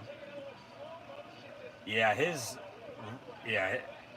real bad whiplash, yeah. That's why I said so far tonight, and maybe this is what they want. I'm sure, yeah, for sure, but to this extent, maybe not. I don't know. There's been some, not gruesome, not yet at least. We haven't had an unsanctioned match with Cole and O'Reilly or an NXT Championship match with Balor and Cross by any means. Just yet. Those both coming up next after these to finish this NXT North American Championship match with Gargano and Bronson Reed. Some violent moves tonight with, like I said, I really don't think, it's just how it goes sometimes, that these were planned. It's just how they ended up, back body drop misses, Gargano moves out of the way. Quick roll up, 1, 2, kick out. It's just, how they were executed and how it all came to be, how they landed and how the I's got dotted and T's got crossed. So what comes up, what goes up must come down. That's 2 in a row there by Vic Joseph in back-to-back matches. With Gargano now putting Bronson Reed in submission in the middle of the ring with a nice crossface. Trying to get a minute at least. Now it's locked in. Bronson Reed taps. He loses. Gargano retains and is still your NXT North American champion. But he'll get a rope break here. Match will continue. And then, like I said earlier, expecting a little bit longer takeover tonight than what we had last night.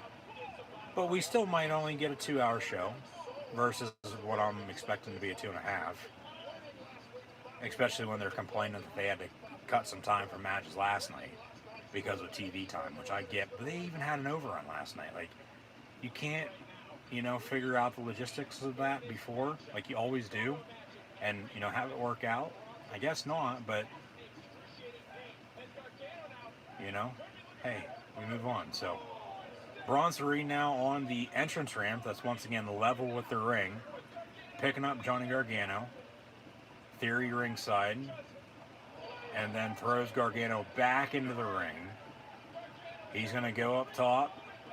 Go for another flight. Just as he did last night to win that Gauntlet Eliminator. He does, but Gargano moves out of the way. So he misses. Kick to the back of the head cover from Johnny to Bronson Reed. 1-2 and a kick out of 2.5.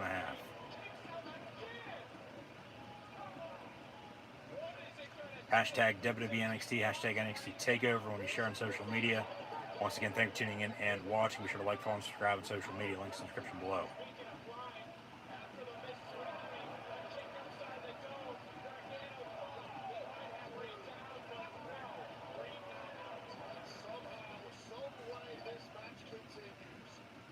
Somehow, some way this match continues. Well, somehow, some way, near pinfalls. A typical Johnny Gargano match. Another kick. Actually, Reed catches him, headbutt. Really wasn't that spectacular, but then a big clothesline. Now he's going to go back up top once more. The same corner from where he hit this move last night and ended up picking up the win, but here comes Austin Theory. Right hand to Theory. He gets knocked out ringside now. Here comes Gargano. Rope break there to knock him down.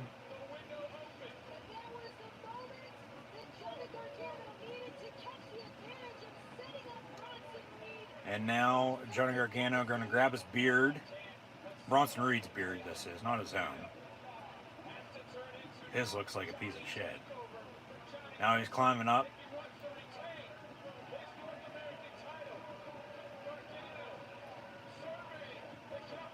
What do we got here?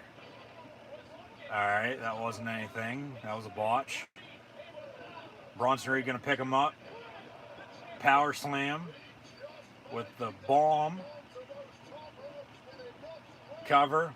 1, 2, and then a typical, there's the rope break with Johnny Gargano on the bottom rope with his foot, but it was Austin Theory that put it there.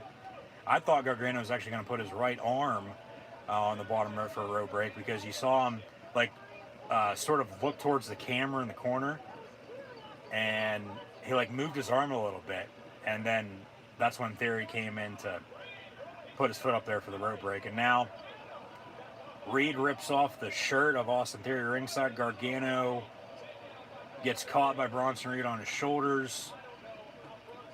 A kick to Theory by Bronson Reed, using Johnny Gargano as a weapon, and then throwing down Gargano on Theory ringside as well. Now going to go for a suicide dive of his own, it looks like. Taking them both out now. No, only Austin Theory. And now here comes Gargano from behind, throwing him into the barricade where there's live fans with no plexiglass caged surface in front of them. There's that, oh shit, that had to hurt. Cover, 1, 2, kick out of 2.5. Match going to continue for the time being. But yeah, there is a little spot on the hard camera side where there's no plexiglass cage barricade for the fans. But everything else is blocked off. Of course, they're wearing masks. I guess they're socially distant. I don't know. Maybe 6 inches, not 6 feet.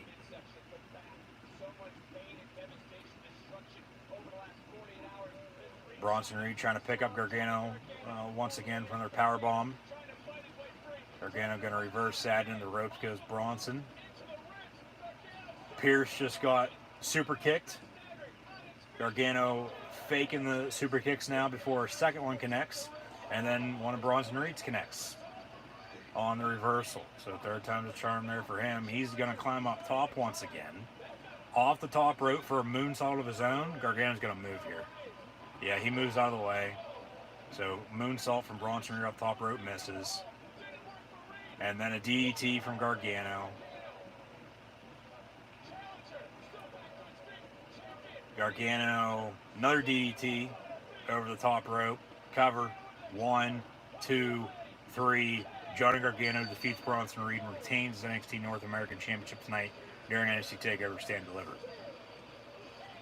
And here comes Austin Theory celebrating with the championship title belt. So we're going to get Theory turning.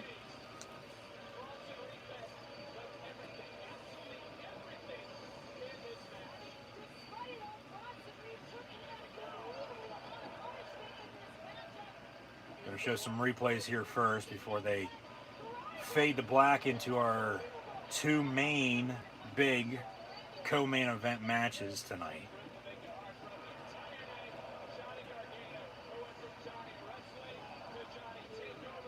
And 1, 2, 3, Gargano, your winner. He's held this title for a long time.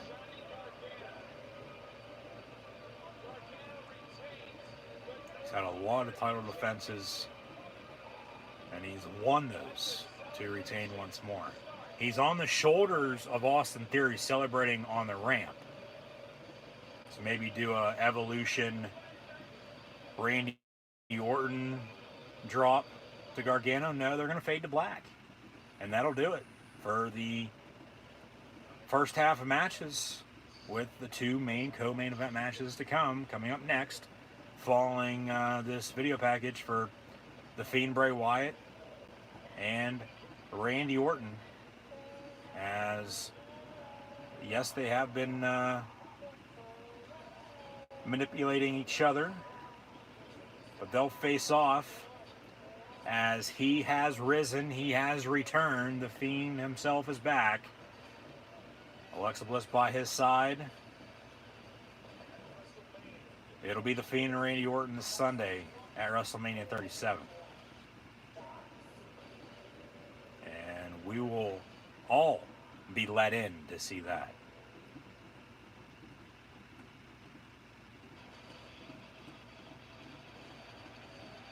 Now we're back to, the typical commercials during a WWE pay-per-view, whether it be a main roster pay-per-view or an NXT TakeOver. We're back to seeing these as we've, seen now for quite some time. But that one from earlier, like I said, first ever that I've seen at least, Peacock commercial during a WWE show on Peacock, with the WWE Network now on Peacock. So history once again being made. But Rob Zombie with the theme song tonight for Stand and Deliver. Of course, no copyright intended, so I'll make that clear. But yeah, Rob Zombie with the theme for TakeOver Stand and Deliver tonight. Adam Cole now backstage getting warmed up. Is he going to run into Shawn Michaels on his way to the ring here tonight? Once again, who knows? We'll see. But it'll be Adam Cole and Kyle O'Reilly coming up next, with their security going to be leading them to the ring, it looks like. So yeah, co-main event, two co-main event matches. But it'll be first Adam Cole, Kyle O'Reilly, followed by Finn Balor, Karrion Kross. Actually, a highlight reel recap from last night with Walter defending and defeating Tommaso Ciampa to retain his WWE NXT UK Championship alongside Imperium. Or actually, shit, are they going to have the NXT Championship match up next?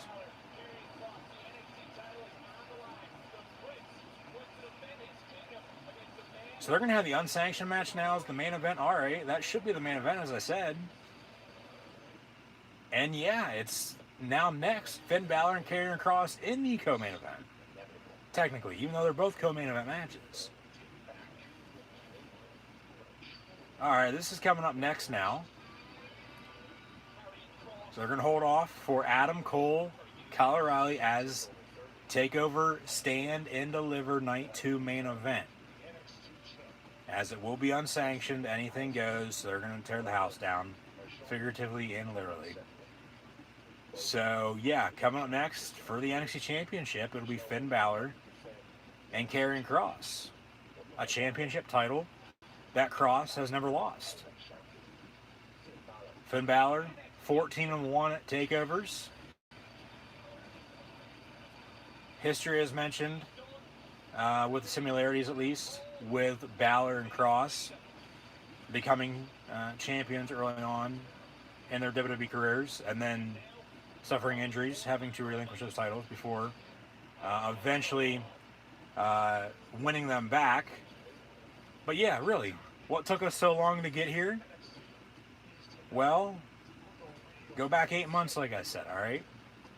Last August, after Cross defeated Keith Lee at TakeOver 30, SummerSlam weekend, Balor at that point in time would have been back down in NXT for about a year and a half, come 2 years this fall. But Cross defeats Keith Lee in that match, suffers an injury, separated shoulder, had to relinquish the title the following week.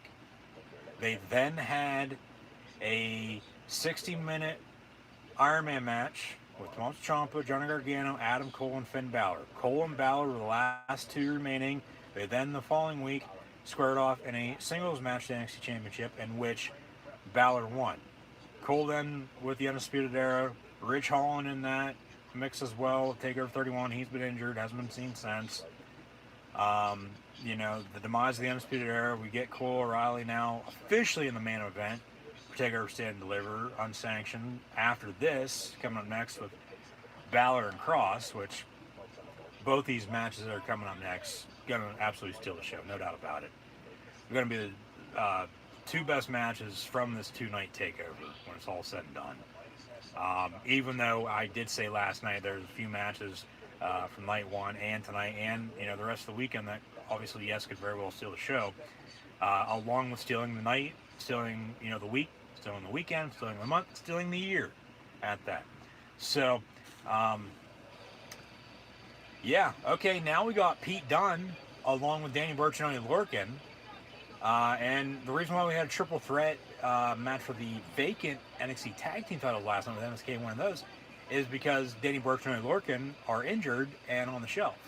Really only Danny Burch with a separated shoulder of his own, so he's going to be on the shelf for, 3 to 6 months, it looks like. But in the meantime, TikTok Finn Balor, your time's up. We're going to fall and pray as Karrion Kross makes his entrance. Maybe we're going to get the return of the Demon tonight. Just maybe. We'll see. As they sort of teased that a few weeks ago. But Kross and Scarlett now walk into the ring. No, here comes Balor as well. Just Finn Balor. No Demon Balor. But they're both about to make their entrances. So, get your popcorn ready. Sit back and get ready for one barn burner. Kross and Balor. The Prince as your NXT champion. Going to defend against Karrion Kross, who is currently right now making his entrance. So as I look at the time, and we're a little past 9 o'clock. Yeah, we probably will still go to around 10, maybe a little after. I don't think 10:30 for TakeOver, at least. I might be on until 10:30 reviewing everything, of course. But, probably a good 15-20 minute match with these two. And then, like I said earlier, with Cole and O'Reilly, good 20, 25, 30 minute plus match with those two, just because it's unsanctioned and they're going to literally tear everything down. Because it's no DQ, anything goes, it's unsanctioned. But the end is here. TikTok, check the time. We're going to fall and pray. Karrion Kross with one of the best entrances in the WWE. Mine is, of course, the Demon Finn Balor, along with the Fiend Bray Wyatt and the Undertaker. So Kross in the ring. Fall and pray. I don't think really fans have actually live in person seen his entrance, which is a bit of a surprise, but really at the same time, no, it's not, because he debuted around this time last year. And it's been all COVID for him, with no fans, while in the WWE at least, no fans in attendance. But now here comes the Prince, Finn Balor.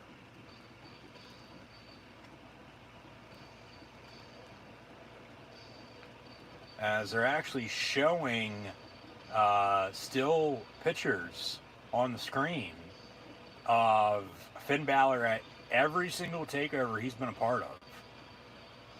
And his one loss he has,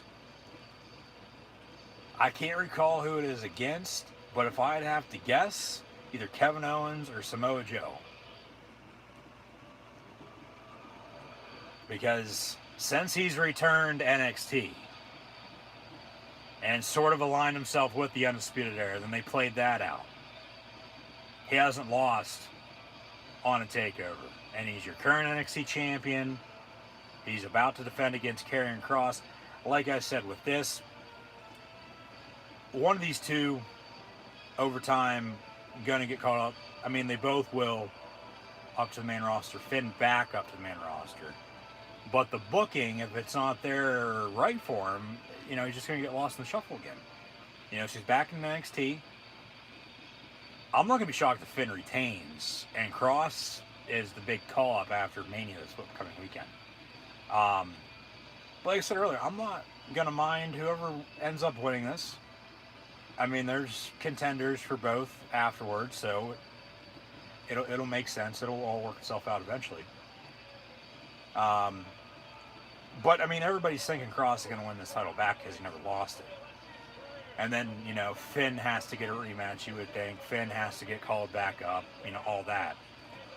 But as Finn makes his entrance, now sitting in the corner, Finn, Triple X, the Prince himself, Fergal Devitt, and Killer Kross, Karrion Kross, for the NXT title. Hashtag NXT TakeOver.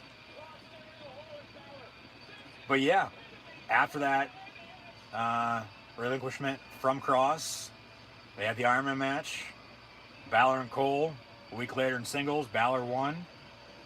Balor's held the title ever since. So technically almost 8 months. But, because it was September by the time he won the title. But it's been 8 months since he had to relinquish, Karrion Kross, that is. And then, you know, Finn's held the title ever since. Kross came back towards the end of last year, earlier this year, has paved his way back to the top, and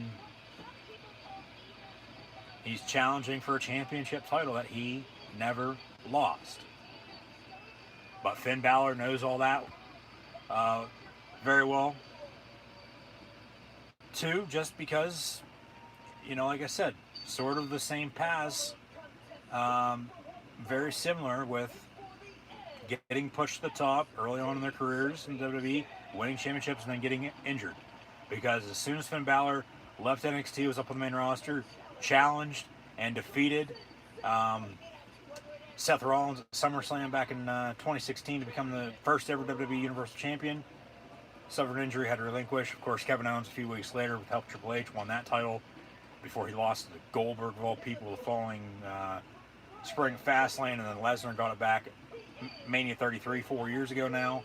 So Kross and Balor getting introduced. 14-1 takeover record. He's got a red X painted on his chest tonight as well. So maybe is that a sign the demon's coming out and the demon eventually will return?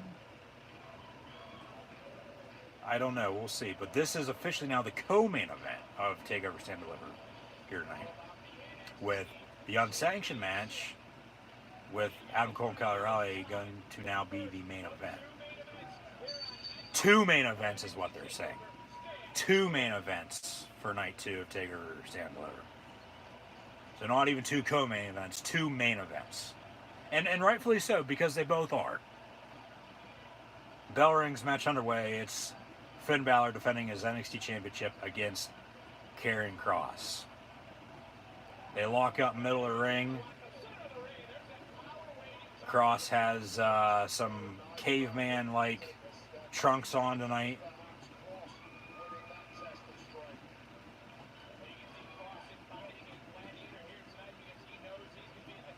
They lock up again in the middle of the ring.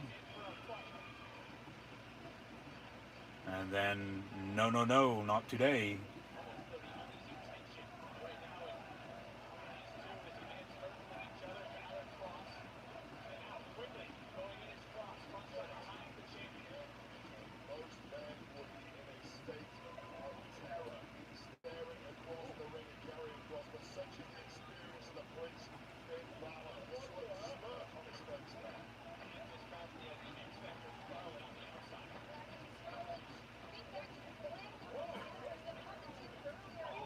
Big knee to the stomach from Kross to Balor. Scarlett ringside. So we'll see if she gets involved by any means or not. I don't know. Probably not.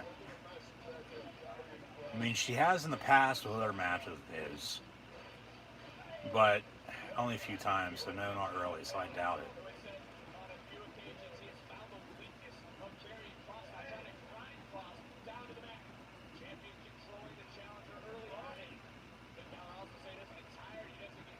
Off the ropes they go. Balor has Kross in a headlock. They're on their knees.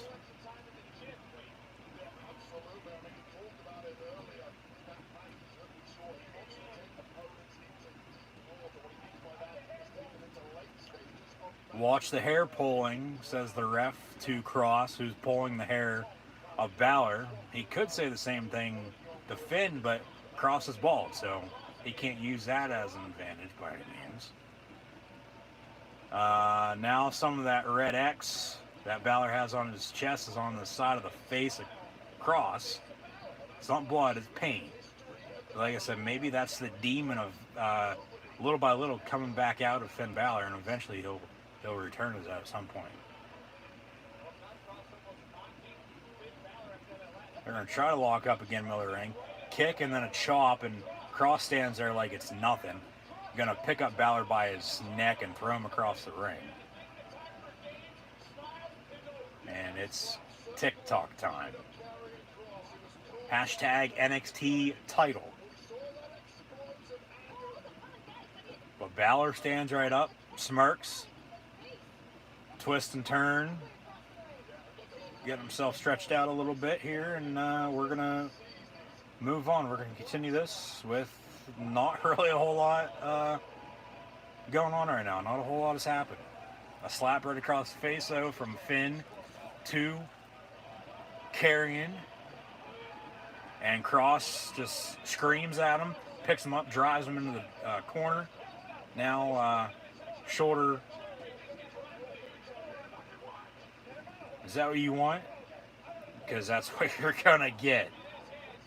And then Kross, another shoulder to the gut into the corner as he flung him from one corner to the other.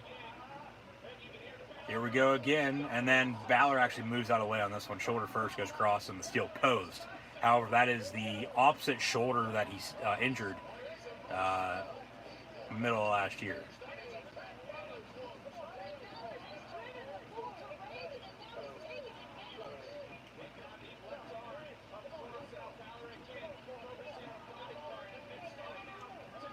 Balor really pulling on that left arm of Kross as he's locked into the ropes.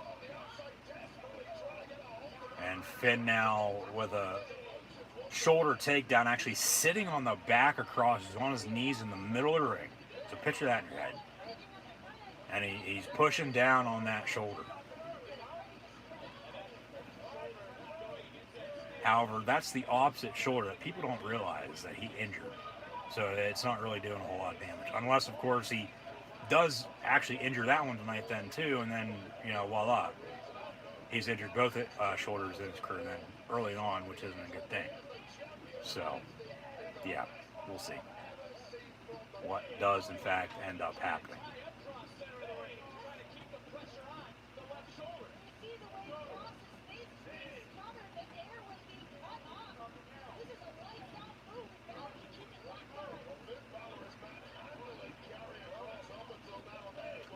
Balor up on the back of Cross. He gets driven into the corner.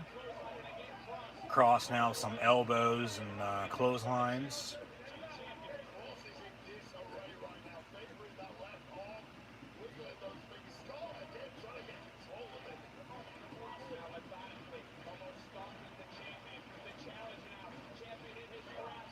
Vertical suplex from corner to corner from Cross to Balor.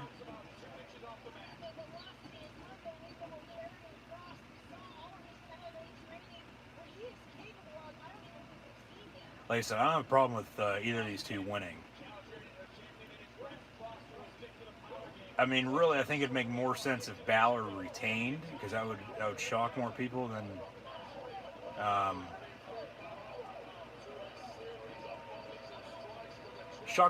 you'd think.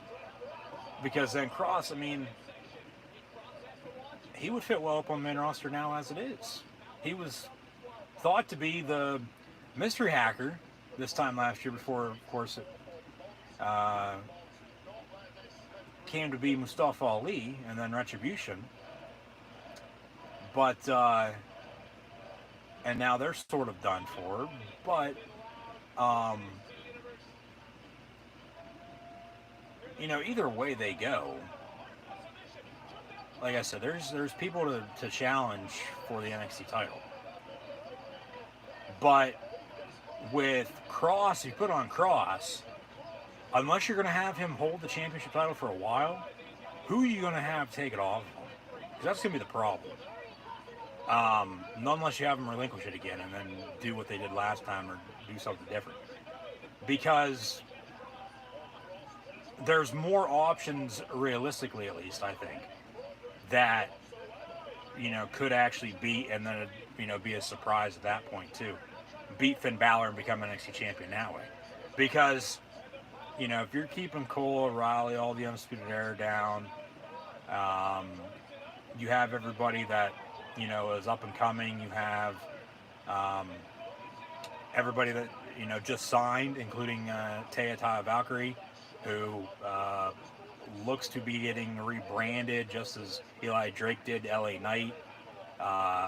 Valkyrie, of course, John Morrison's wife, getting rebranded as Frankie Monet beginning next week on NXT as they'll move to Tuesday nights. So we'll see. Only time's going to tell once again. You know, and really in the end, as always, whatever they decide to do is what they're going to do anyway. They don't care. They know we're still going to watch, so we got to live with it. It is what it is. And, you know, we can sit here and continue to, you know, bitch and complain all we want, but hey, it is what it is. So we move on. Balor getting back into control. Big chop in the corner on the chest of Cross.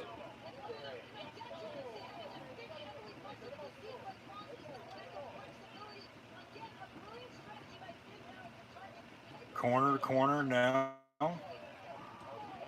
1, 2, 3, 4. Balor breaks the count. They're into the corner.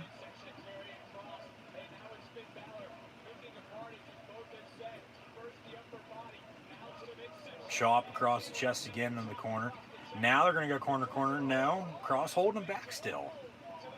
And then a big kick to the stomach, and then Cross just falls down. And then another big kick. Balor just kick, like it's kicking and screaming.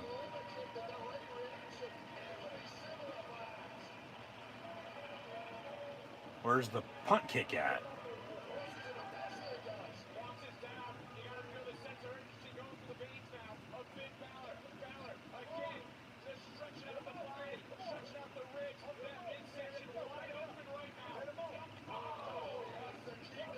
Cross locked in the ropes again. Balor really working that midsection, really working those ribs tonight, along with the shoulder. But then Cross with a reversal, kick of his own. Balor down and out in the middle of the ring. Hashtag NXT title once more and share on social media.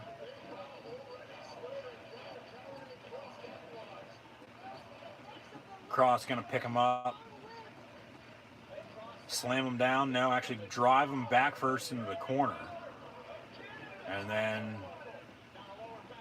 running caddy corner before a sling blade from Finn. Now they're both down and out laying in the middle of the ring.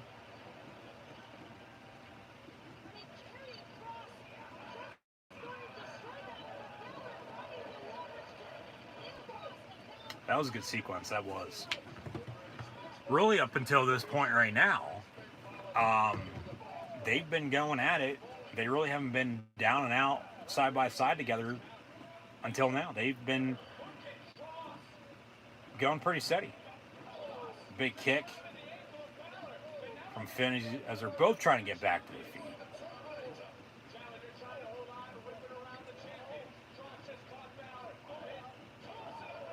Cover? No. Big clothesline from Karrion Kross.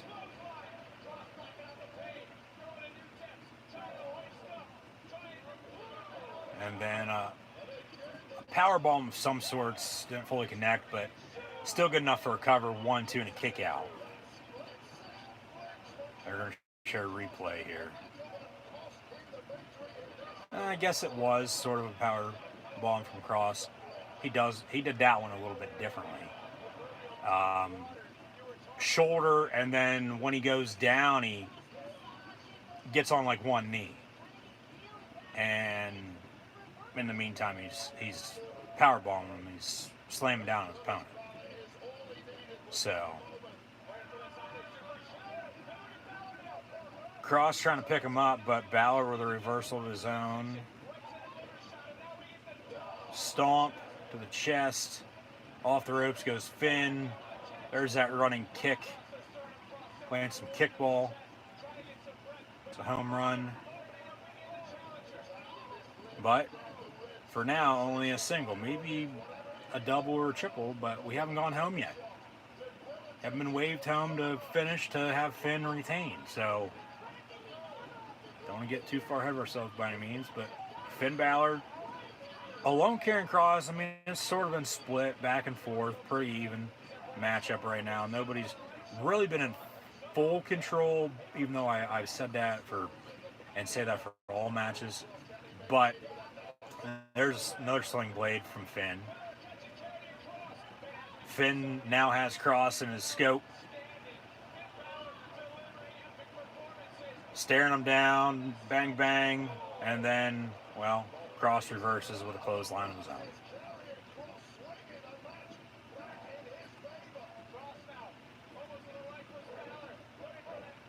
There's a vertical suplex. He does power bombs and suplexes, I'm realizing, off to his side. Like his right side, like his right arm and right shoulder, he uses, rather than his midsection, and both sides of his body to power bomb and then go down on one knee when he's doing that, and then also suplex somebody. Now he's lining up Balor for a big clothesline, but Finn with a Pele on the reversal. Drop kick into the corner. Kross not down and out just yet. Another drop kick to the back. Into the corner goes Kross. Now Balor has Kross in a position for a coup de grace. Finn going to go up top. He hits this right to the chest, which always has to hurt. He's 1, 2, 3 away from a pinfall win and retaining his NXT Championship here tonight. Coup de grace connects. Cover. Finn Balor on Karrion Kross. 1, 2. Kick out at 2.5. Match continues. And then Kross with a submission has Balor in a headlock, middle of the ring now. Balor taps, Kross wins.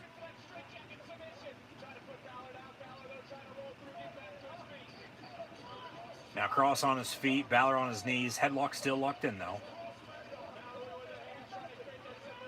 Balor trying to get a rope break. Balor actually reverses, rolls through, stomp to the chest once again. A mini coup de grace, if you will, in the middle of the ring.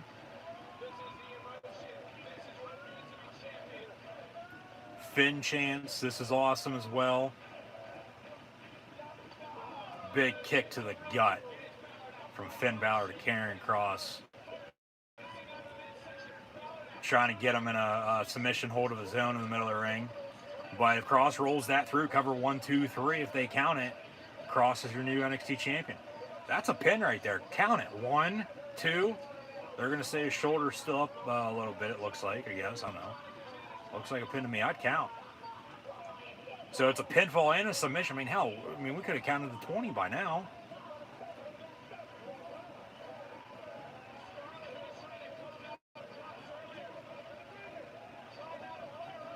Scarlett still ringside. And Cross actually breaks the hold. And now just going to town with those forearm punches to the back of the head, back of the neck of Finn Balor.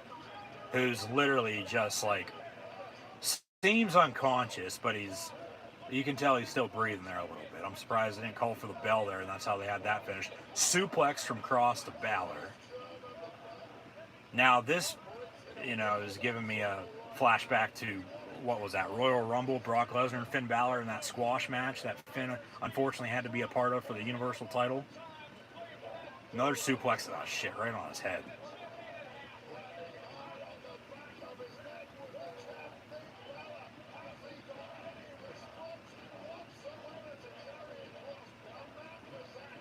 Balor into the corner, Cross off the ropes, and then a big forearm punch to the back of the head once more to the NXT champion.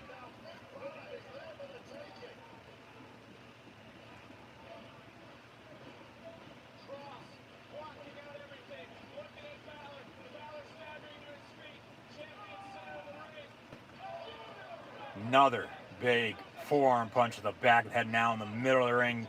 From Cross to Balor, cover 1, 2, 3. Karrion Kross defeats Finn Balor and becomes your new NXT champion once again. Here tonight, NXT TakeOver, Stand and Deliver. All it took for a finish was a few forearm punches to the back of the head, knocking Finn out before the cover in a 1, 2, 3, picking up the win. And Karrion Kross is once again NXT champion. As we will now once again all fall and pray to the new champ. Tick-tock, Finn Balor, your time's up. You're no longer NXT champion. Karrion Kross is. He took some shots. There's been a lot of hard shots tonight, no doubt about it.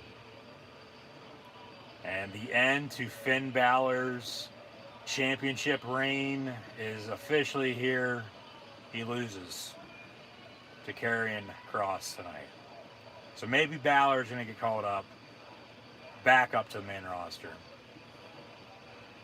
And Kross is going to be champion for quite some time now, I would think. Unless another injury sidelines him again. But maybe Finn Balor's a challenger for Santos Escobar's Cruiserweight title now, too.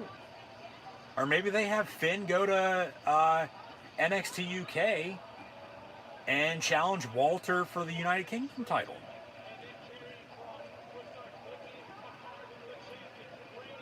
But Walter's even said, as Samoa Joe interviewed him last night as well on the Kickoff pre-show, along with Tommaso Ciampa, that, eventually he's not going to be exclusive to NXT UK. So if they really want to build NXT UK,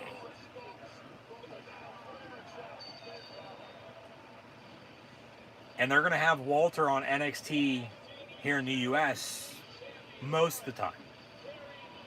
Well, like I said earlier, Jordan Devlin. Well, you can do Finn Balor and Jordan Devlin in singles. I wouldn't mind that. Also, probably what would make the most sense, really, if Finn's not going to Raw or SmackDown again. Because if he does, he's probably just going to get lost in the shuffle anyway. Because who the hell, as I said, if Kross gets his title back, which he just did, who the hell is going to beat him? Walter's been champion for 700 goddamn days.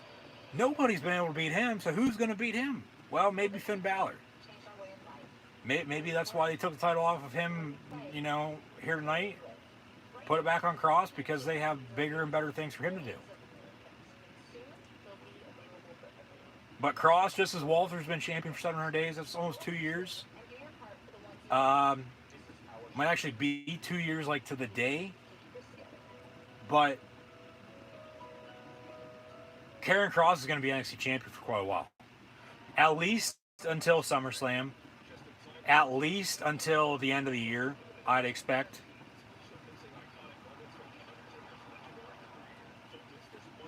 What do we got?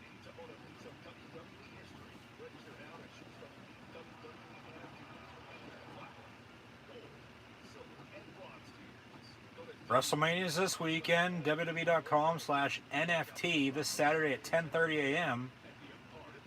What the hell does NFT stand for? Here's that dog that's been roaming Orlando. Of course, it's John Morrison and Taya Valkyrie's dog. And there's, yeah. See you this Tuesday. Frankie Monet, as she's being rebuilt as. And in the meantime, Census Escobar is getting interviewed backstage. Type of dog. What type of dog is that? I'm drawing a blank. Not a miniature pinscher. Ball of fluff is all it is. Trying to think what type of dog that is. It really doesn't matter. But maybe, the dog's going to be part of her gimmick. I don't know. We'll find out Tuesday, I guess. But like I said, as Walter's been champion for as long as he has, nobody can beat him. Who's going to beat him? We'll see. But Karrion Kross now becoming NXT champion once again, defeating Finn Balor. He's going to be holding that title for quite a while, maybe even a year, till next TakeOver Mania. Who's going to be able to beat Karrion Kross now? That's the big question moving ahead. And really, who's going to become the new challenger for Raquel Gonzalez's NXT Women's Championship after she defeated Io Shirai last night? That was a quick change with the graphic, or maybe it's the same one from earlier, but I totally missed it. They actually have the NXT Championship now on Karrion Kross' bottom left-hand corner, rather than Finn Balor, who's standing right next to him. So if they did have that up earlier and you missed it, they gave it away then that Kross was going to win the title. Which I wouldn't be shocked if they did do that, but here now, post Karrion Kross defeating Finn Balor to become NXT champion once again, we have our other main event coming up next here this evening with Adam Cole and Kyle O'Reilly, two former members of the Undisputed Era, in an unsanctioned match to close out NXT TakeOver, Stand and Deliver before WrestleMania 37 this weekend. So once again, thank you for tuning in and watching my live reactions play live right here on YouTube. I'm your host, Encyclopedia Sports, CoolHand Luke96. Be sure to like, follow, and subscribe as always on social media. The link's in the description below. That thumbs up button. Share hashtag WWE NXT, hashtag NXT TakeOver. Chat questions and comments, super chat, super stickers, always greatly appreciated as well if you like to support the channel. The link's in the description too. But now as we continue to see this video package with Adam Cole and Kyle O'Reilly, as mentioned, two former members of the UE. They'll square off in an unsanctioned match, which means anything goes, anything can happen. It's no DQ, no holds barred, all that. So, best friends, as mentioned earlier, giving me vibes of what Owens and Zayn did over the past few years, getting to WWE, doing what they did in NXT, doing what they did up on the main roster. Now they're going to jumpstart that back into fruition on, I believe, night 2 of Mania on Sunday with Kevin Owens and Sami Zayn squaring off in singles this year at WrestleMania 37. But tonight, TakeOver, it'll be Cole and O'Reilly. I mean, really, even though Cole's always been the leader of the Undisputed Era, to determine the real leader, I guess you could say, of the Undisputed Era. And O'Reilly changing up his look a little bit, sort of, as I mentioned earlier, after the Shield broke up with what Seth Rollins did, and giving me vibes of that as well. But we're continuing now to, see all of the hype, all this build that they did for Adam Cole, Kyle O'Reilly, which, like I said, Adam Cole, Kyle O'Reilly, Finn Balor, Karrion Kross, two best matches they, in my opinion at least, everybody's an opinion, but in my eyes, two best matches they put together, booking wise, building it, and having the matches end tonight for this 2-night TakeOver event. Even though there's been and there will be even more better matches this weekend. These two are the best two for what NXT has going on right now. But it was you go back to TakeOver Wednesday, and whenever Cole and O'Reilly turned on one another, Finn was in the ring at that point in time too. They've took 2 months to shock the system even more, if you will, and now here we are tonight, unsanctioned, with Adam Cole and Kyle O'Reilly. NXT TakeOver Stand and Deliver in this main event match. So here comes O'Reilly with his security, Cole and his security as well. New Adam Cole t-shirt.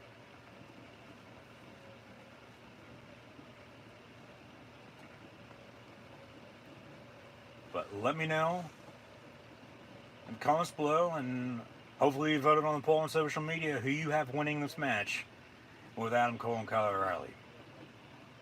As of course, when they came into the WWE back in 2017, NXT TakeOver Brooklyn during SummerSlam, both security teams actually going to come out first and line the entrance ramp, which is a bit of a surprise. And then we'll have the entrances from both Cole and O'Reilly. But, they came in at the same time. It was Cole and, Red Dragon. Fish, been injured. Once again, as mentioned, don't be shocked if Bobby Fish or Roderick Strong get involved in this match here tonight in, some fashion or another. Maybe even both, for that matter, like I said. Then maybe they both take sides. One picks, whether it be Adam Cole, Kyle O'Reilly, the other picks the other. Kyle O'Reilly with a little air guitar, but no championship title around his waist. But we're going to see what happens here. Something's got to give.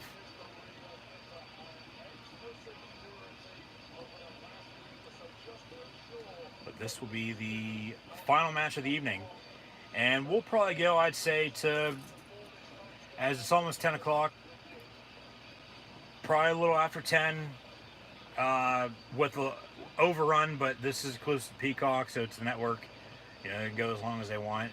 But like I said earlier, expecting TakeOver to be a little longer than what it was last night.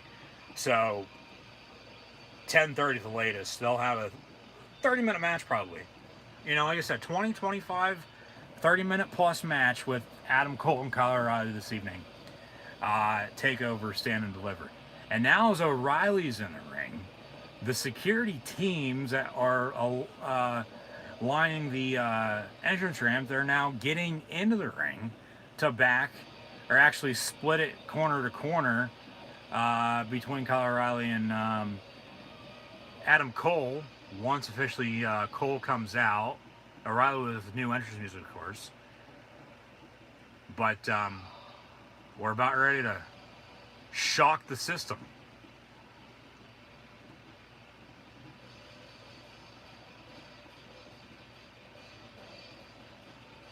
And the lights are out. This is unsanctioned. Anything goes. This, of course, as Cole does his Adam Cole, baby, at the top of the entrance. His music's playing, but it's not really playing. But this, you go back to AEW's first Full Gear they had when it was Omega and Moxley. And, we just had that at Revolution in the dud of a match they had, at least for the finish.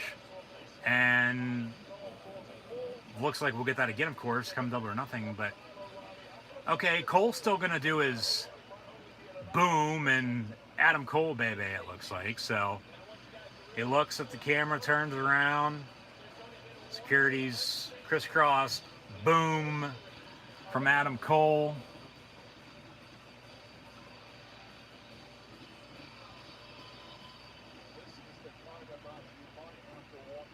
So, Adam Cole, baby.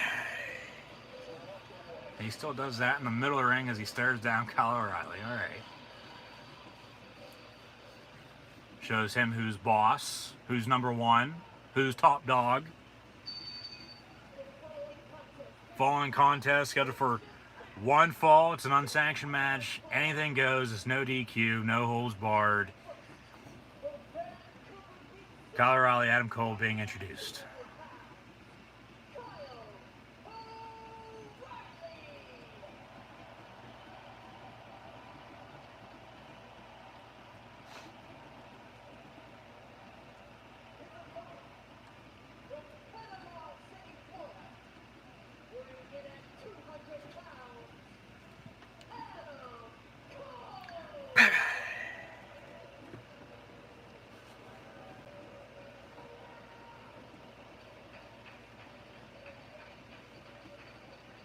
And now the security is going to exit the ring.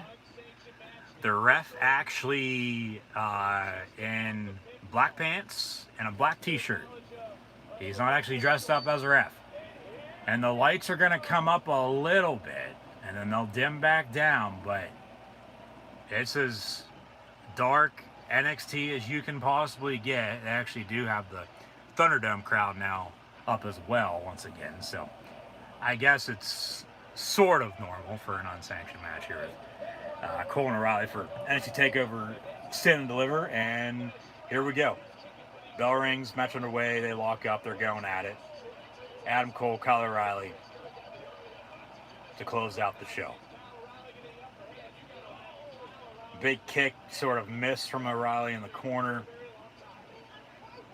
Cole, of course, in relationship with the Dr. DMD herself, Britt Baker, who, as mentioned with a recap of AEW and NXT from last night, we'll get into that after we conclude tonight with Night 2 of TakeOver Stand and Deliver here, along with a full recap of tonight as well.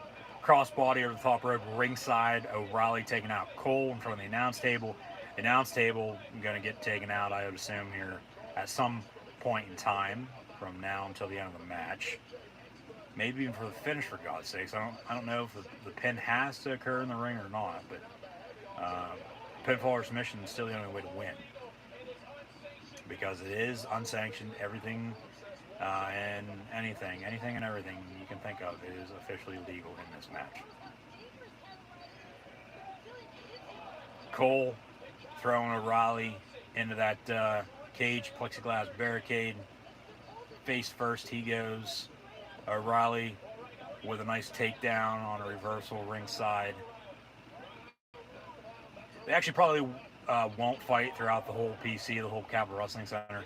Tonight, unfortunately, now due to the fact there are actual live fans back in the stands, they'll keep it to in the ring and ringside. All the weapons that they're going to end up using. I mean, hell, there's 2 sets of steel steps there next to that entrance ramp level with the ring. O'Reilly now looking underneath the ring for something. He's got a steel chair, so the steel chair is always the first thing to be used. Then a kendo stick, then a table. We already had ladders earlier. We might even see more of those.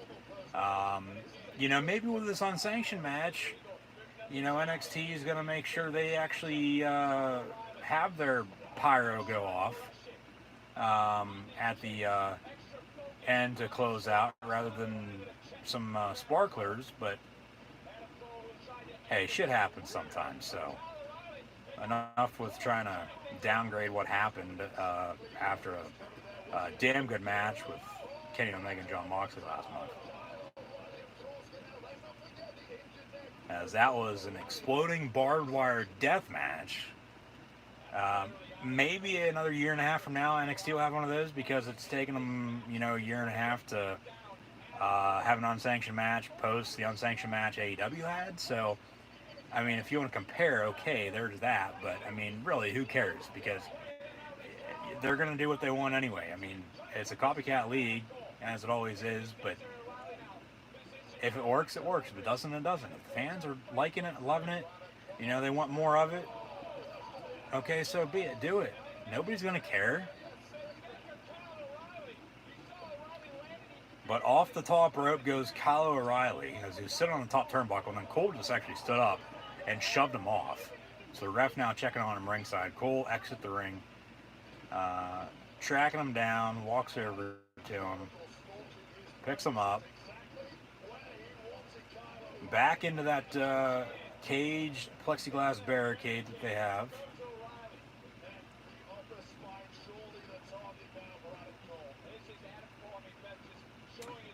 And trending worldwide on social media. Hashtag NXT TakeOver. So be sure to use that hashtag when you share this live reaction, play, watch along stream, if you will, on social media.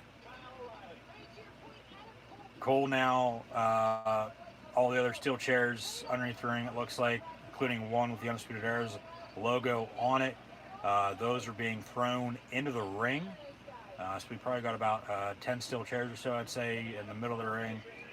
Steel chair to the midsection of Kyle O'Reilly from AC.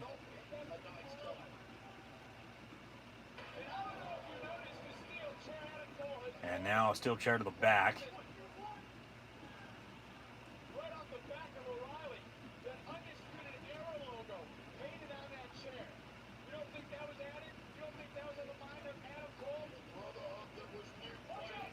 Cole now throwing O'Reilly face first into a steel post, it looks like, if I'm not mistaken. Yeah, the upright to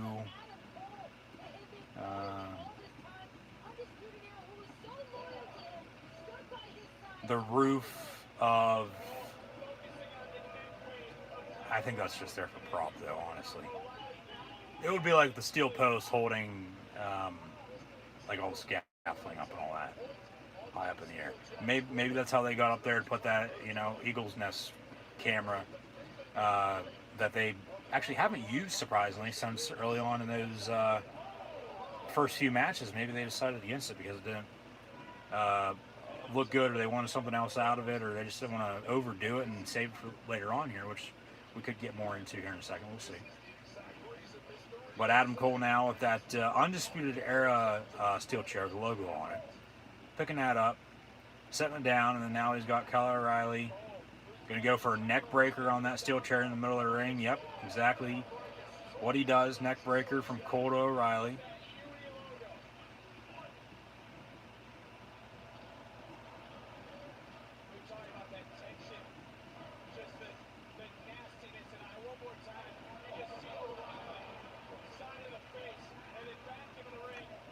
Cole now throwing O'Reilly into the corner. He went front first into those turnbuckles. Now working the neck.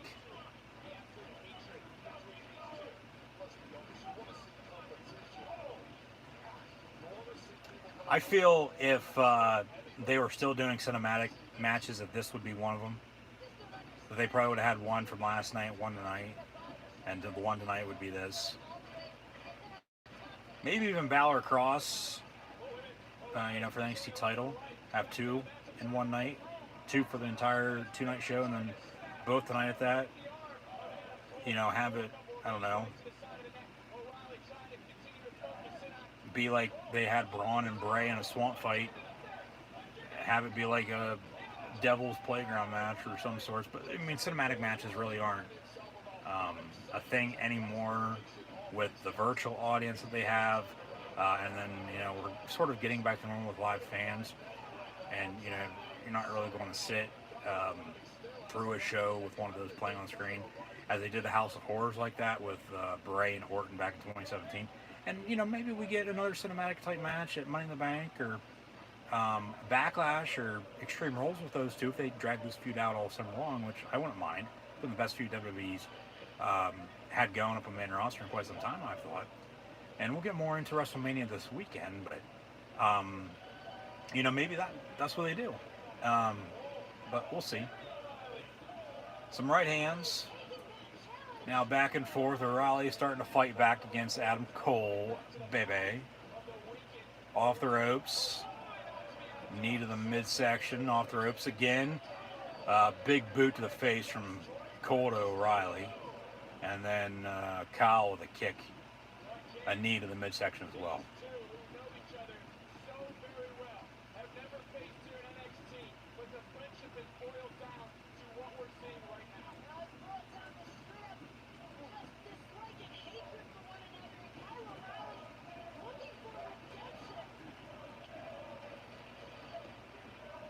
We want tables.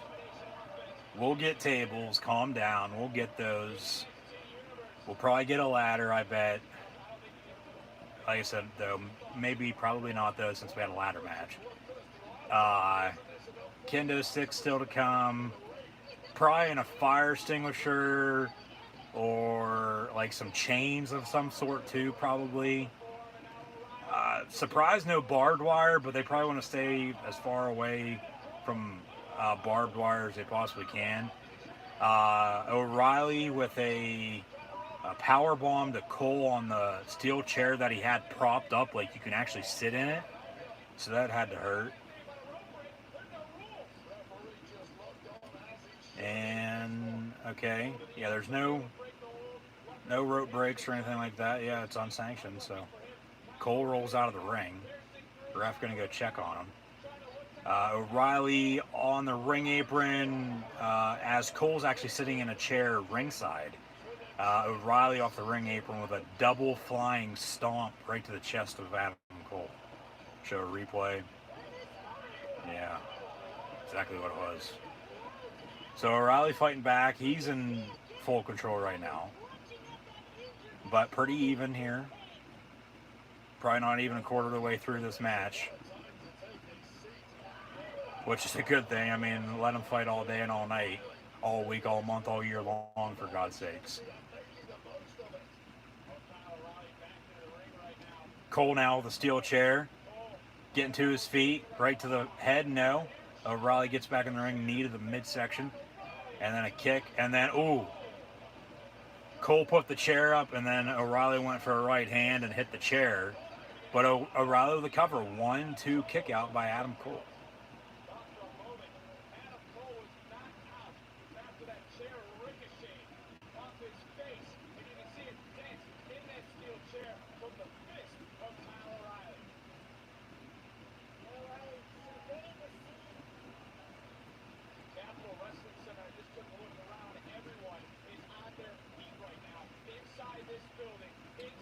Now here come the chains. Hey, hell, maybe even we get thumbtacks in this. I don't know. But here come the chains.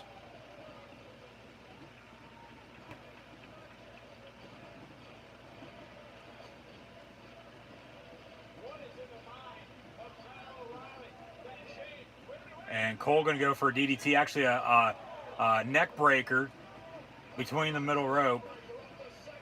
On those chains, and now a cover, 1-2 kick out. And Kyle O'Reilly should have known there's never, ever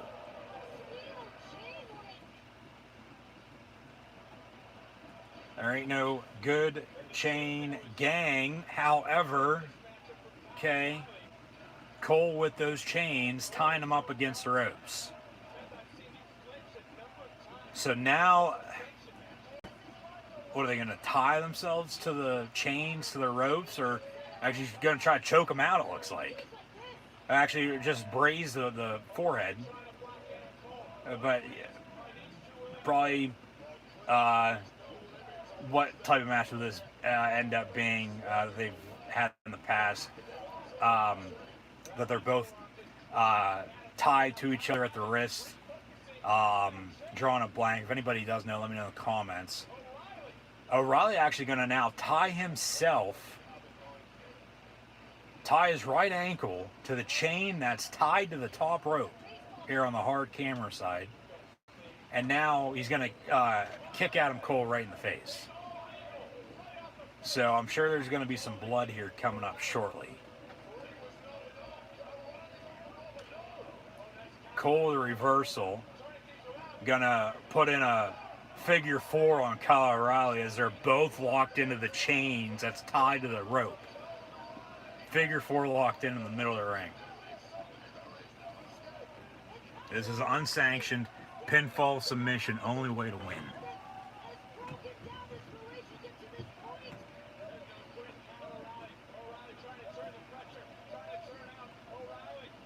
Now they're going to start rolling back and forth.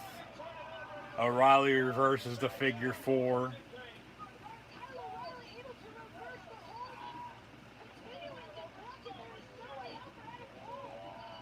Now Cole reverses it back.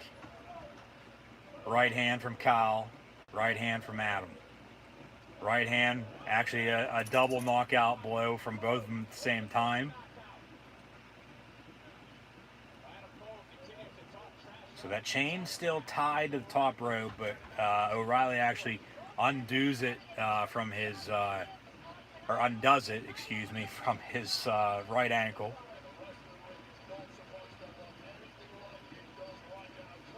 Now a big forearm there from Cole. O'Reilly with a knee and then some rights and lefts with some slaps and punches. Off the ropes goes Kyle. And then that rope's still tied to that, or that chain, excuse me, still tied to that top rope. O'Reilly off the ropes. Was going to go for a shoulder tackle or a clothesline of some sorts. Cole catches him, literally hits him with a, hey, Red Rover, send Kyle O'Reilly over, and I'm going to literally, with the chain, clothesline you, and then wrap you up in it and hit you with a backstabber before I pin you 1-2 and a kick out. As we see a replay of what just happened.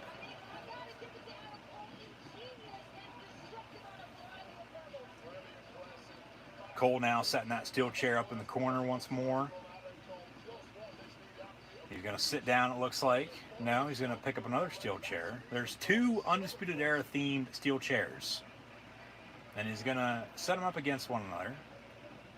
Front to front. Actually now back to back. Flipped his hair back for a second time. Crowd chants something, can't make it out, but that chain's still tied. He's actually going to throw it away, though, this time. Still no tables, but maybe we won't get any tables. Who knows?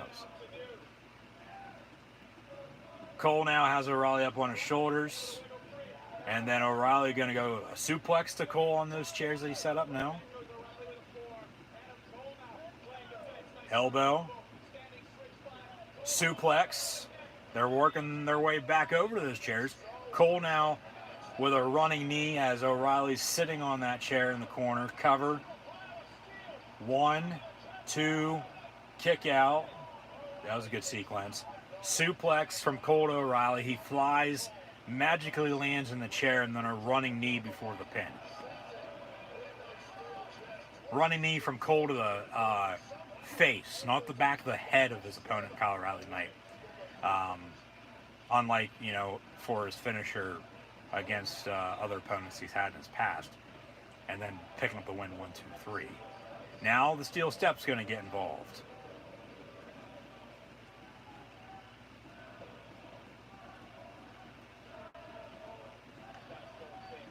Adam Cole, Kyle O'Reilly chants. Cole dragging O'Reilly out of the ring.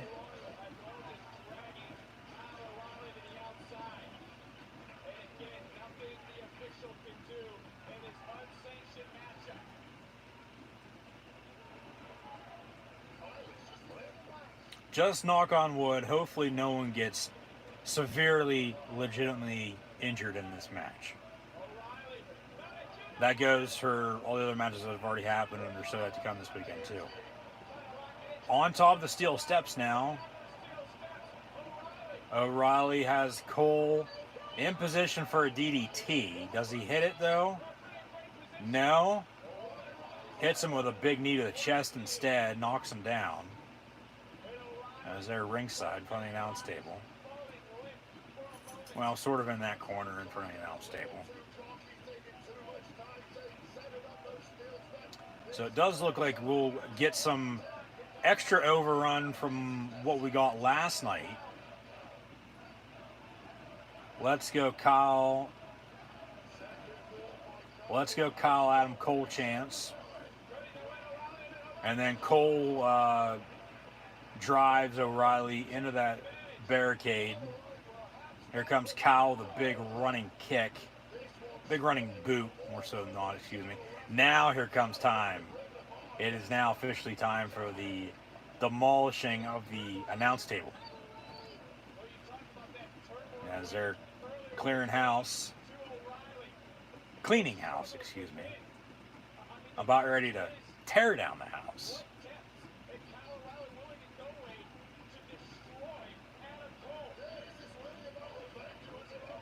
O'Reilly throws Cole on that announce table.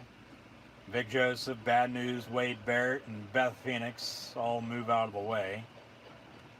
And I'm afraid I've got some bad news for you. Somebody's going through this announce table. I just don't know who. Rights and lefts, back and forth now. Boo, yay, with Cole and O'Reilly on top of the announce table.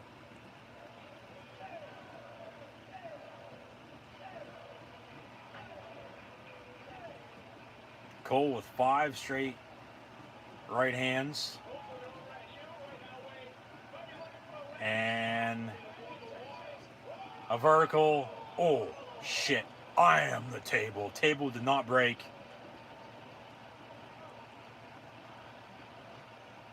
Replay. Real quick on the replay, too.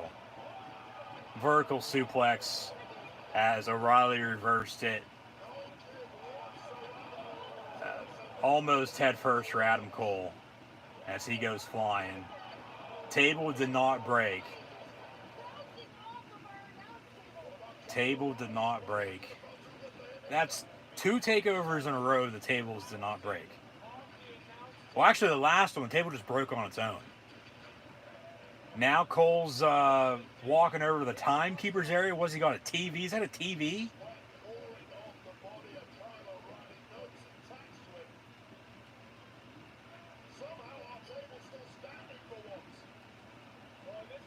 Adam Cole with a flat screen TV right to the face of Kyle O'Reilly. Jesus Christ.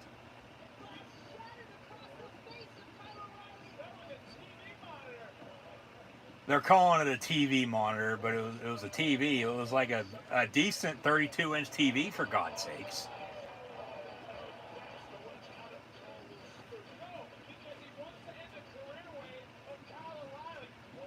Cole and O'Reilly still going at it as they'll close out TakeOver Stand and Deliver here tonight before WrestleMania on Saturday and Sunday. Cole now looking underneath the ring. A red toolbox. What's going to be in the toolbox? I'm sure a hammer, some nails, probably some thumbtacks, maybe rope, I don't know. Nuts and bolts. There's a screwdriver. What do we got? Pair of pliers. Hey, call up the doctor herself. He's in a relationship with a dentist, so he's got a pair of pliers and he's going right to the face of Kyle O'Reilly. He's got lockjaw, so he's got some teeth to be pulled now. Kick to the face. Kyle O'Reilly says, no, not today. I don't have any cavities. You're not pulling any teeth. What do we got now? A saw? Was that a crowbar? It's a crowbar. Cole with a crowbar, and then O'Reilly with a kick to the back of the knee. He actually grabs the crowbar because Cole dropped it. But then a Pele from Cole on the reversal. Off the ropes goes Kyle, Dean Ambrose style. Clothesline to Cole. And O'Reilly now back on top in control. Vertical suplex in the middle of the ring. Cover. 1, 2. Kick out at 2.5. The finish. Well, hey. Before I go on, spoke too soon a few minutes ago. They go back to that bird's nest view. Now another chain, as the other one's actually still, I believe there's another one. Or this actually might be, no, this is the same one. Never mind. O'Reilly now has an armbar locked in on Cole with that chain that's tied to the rope. Because there is another chain by the toolbox. I don't know if that was the one he grabbed. But hopefully the finish of this will be pretty good. Finishes from the other matches, I'd have to agree with somebody in the comments from earlier. Yeah, that really weren't that spectacular compared to how the match went. Ref checking on Cole. He drops his arm, but he holds steady. O'Reilly has a submission locked in. Cole with that crowbar. Cole with the crowbar right to the left side of Kyle O'Reilly's upper ribs. That had to hurt. Getting hit with a crowbar? This is some mafia shit going on right now. Call up the Mean Street Posse. Hashtag NXT TakeOver once more when you share on social media. And thank you for tuning in and watching the live reactions play of WWE NXT TakeOver Stand and Deliver this evening. Steel chairs now back in the scene as they both have a steel chair piece.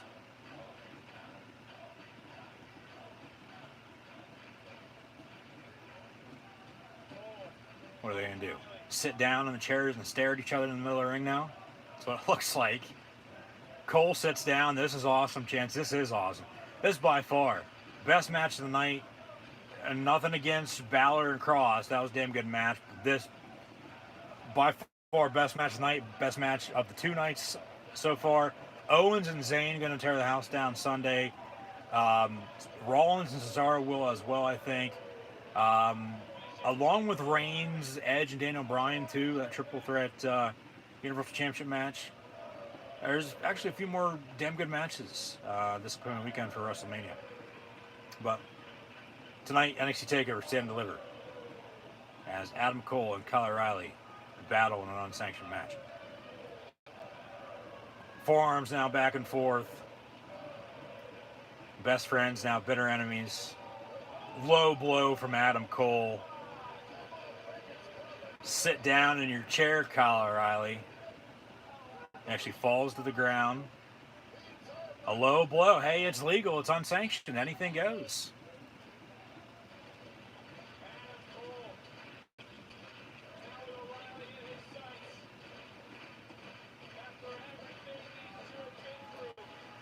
Cole aiming his sights. Super kick to Kyle O'Reilly. Cover. 1, 2. Kick out at 2.5 by KO. Apostrophe Riley. NXT chance now. That was a big super kick. Just like the super kicks the Young Bucks gave to John Moxley last night after they teamed against Omega and the Good Brothers. Get more into AEW and NXT a little bit later on. O'Reilly now in the steel chair in the middle of the ring. Cole has placed Kyle O'Reilly's head in the steel chair. Now he's about ready to grab another steel chair and go to town. And the ref's saying, hey, no, you can't do that. Hey, I don't give a shit. Yeah, the ref just got knocked out clean.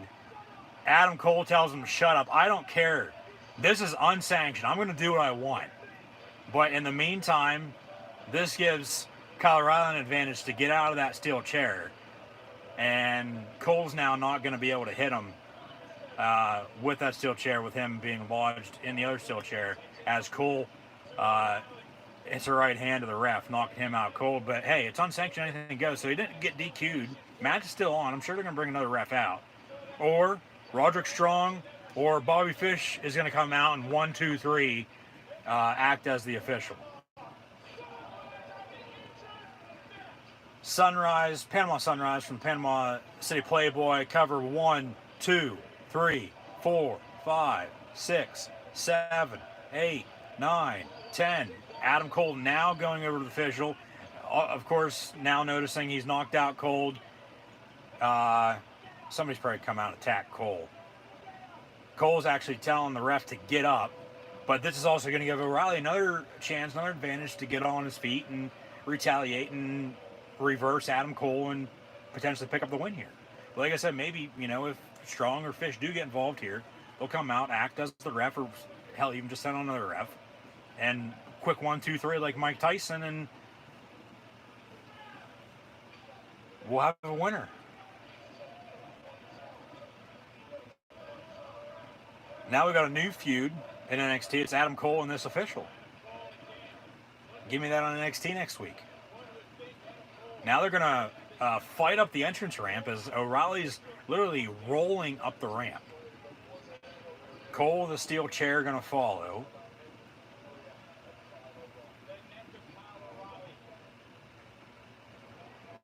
Or in the end, the ref's that's been in this match from the start, will end up screwing over Cole.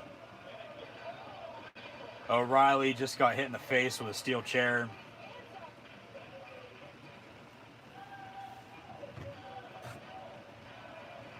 More Adam Cole chants.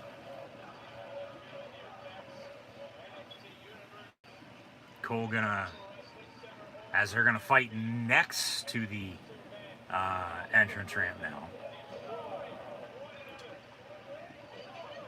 Starting to fight throughout the PC, I guess. Ringside, not that far. O'Reilly, the reversal there, gonna throw Cole face first in the barricade.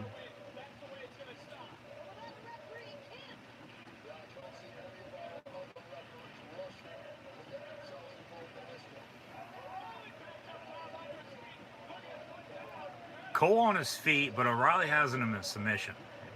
And then Cole drives him into the barricade. Fans have to take a step back. And now they're both down and out.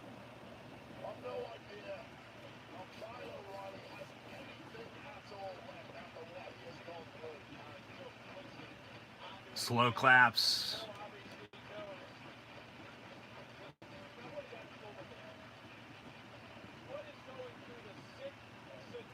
Cole throws O'Reilly back up on that entrance ramp. That's once again the level with the ring. So that's why they were fighting ringside, or next to that entrance ramp ringside.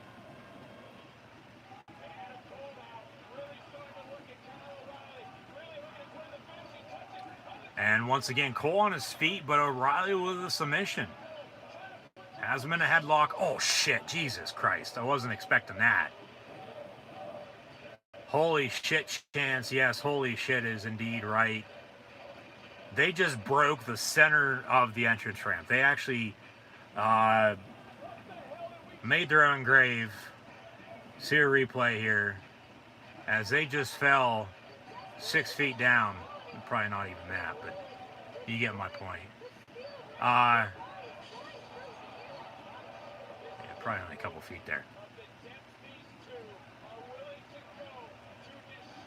It was more so than not a DDT, I guess, back first from Kyle O'Reilly to Cole, but Cole was on his feet, so he had more power as he drove O'Reilly down, and they broke the entrance ramp.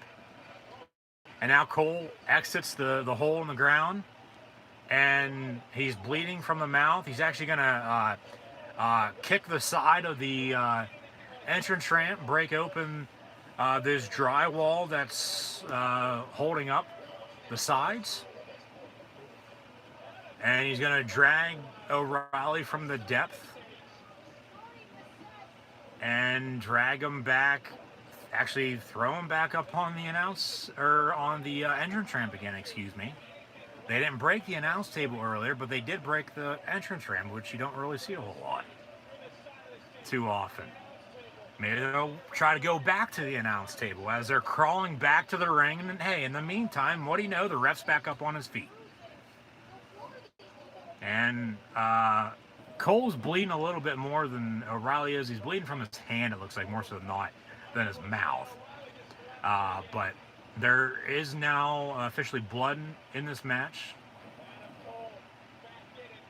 We broke down the fifth wall. And O'Reilly, as Cole gets back in the ring, rolls out of the ring. Cole follows at ringside, back to the steel steps. And maybe back over to that announce table to break that again. Try to, at least this time. Vertical suplex from Adam Cole to Kyle O'Reilly on the steel steps. He rolls over on top of the toolbox that's sitting there. NXT chance as well. This, by far, is one of the best matches I've seen in quite a while. Up there with the Jericho promo we had last night on AEW for one of the best promos I've heard in quite a while. Cole now going to throw O'Reilly back into the ring. They really didn't use a whole lot of weapons out of the toolbox, other than the pliers and the crowbar. Hell, the pliers weren't even used. 2, shoulders up. Ref has to stop counting. Cole stares the ref down like, hey, that was 3. You should have counted it 3. I should be victorious right now, but no. 1, 2, and a near pinfall with Kyle O'Reilly breaking the count.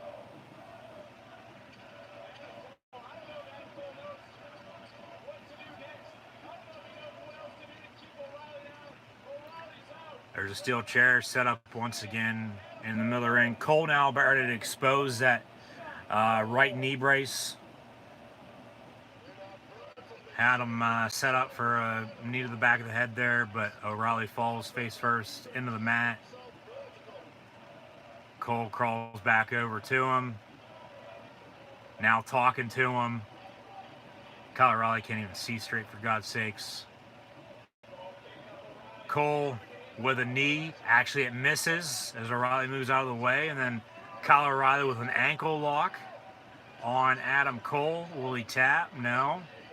Kicks on a reversal. Right kicks to Kyle O'Reilly. And now a double ankle lock, it looks like. Sort of going to be into figure 4.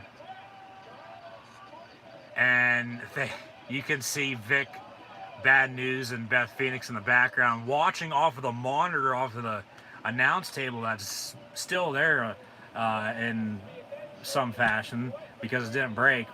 But it's like, and I get they tell you, hey, watch from the monitor, but the action's literally right in front of them. Like, I don't get why they're still trying to have them watch and get over that they're watching from the monitor.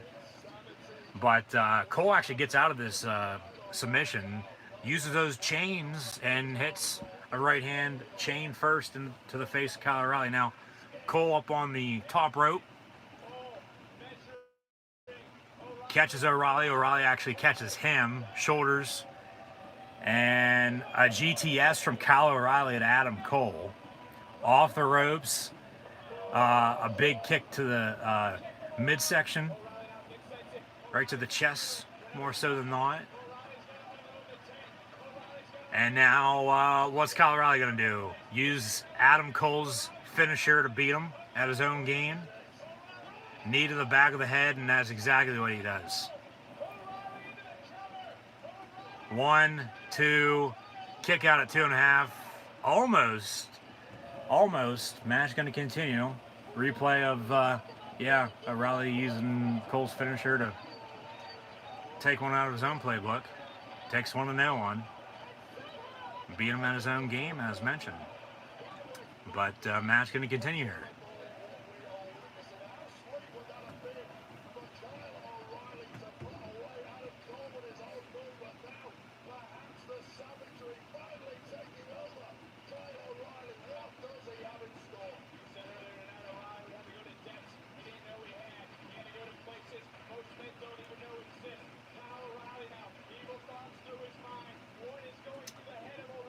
O'Reilly is now going to put the left leg up to the knee in a steel chair of Adam Cole.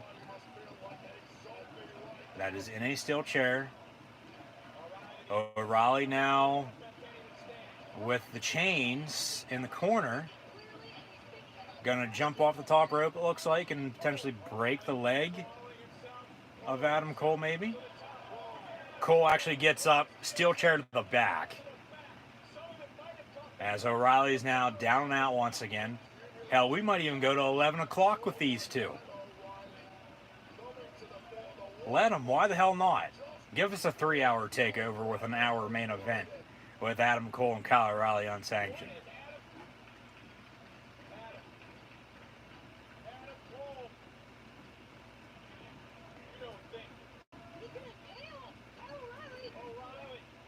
Okay.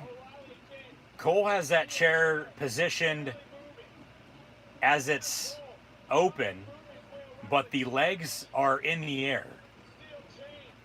And these chains are in the corner. Cole's going up top, but O'Reilly's sitting on the middle turnbuckle with his back to the ring. And then a low blow from Kyle as well. And O'Reilly's starting to storm back to potentially win this match against Adam Cole tonight. Chains and all. Gonna wrap him around his right leg. They're really using these chains tonight.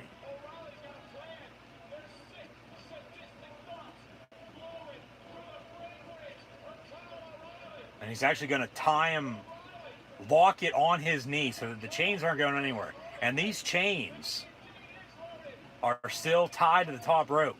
And then a knee to the back of the head off the top rope from Kyle O'Reilly with the chains tied to the back of the head of Adam Cole, who is on that steel chair. Cover 1, 2, 3.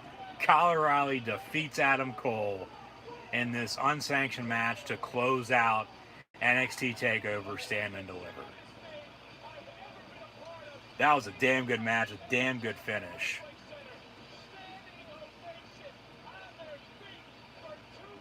And just wow. The real winner of this match, though, the table, because it didn't break.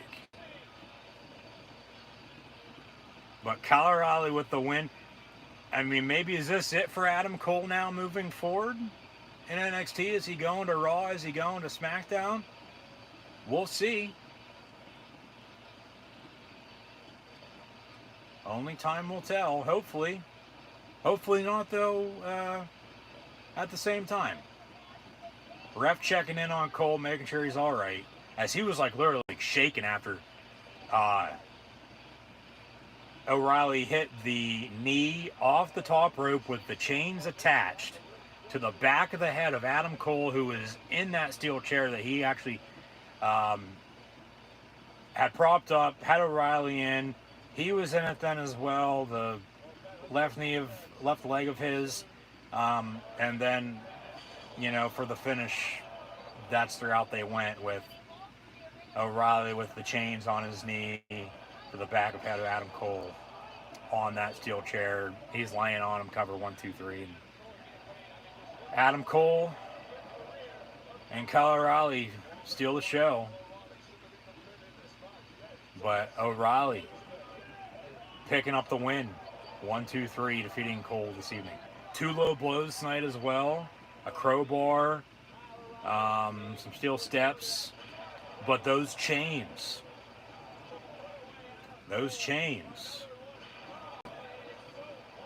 Those were the, and then, I mean, as we see some more replays here now too, the spot on the entrance ramp that they went through. I mean, that was the big spot, I guess, of the night.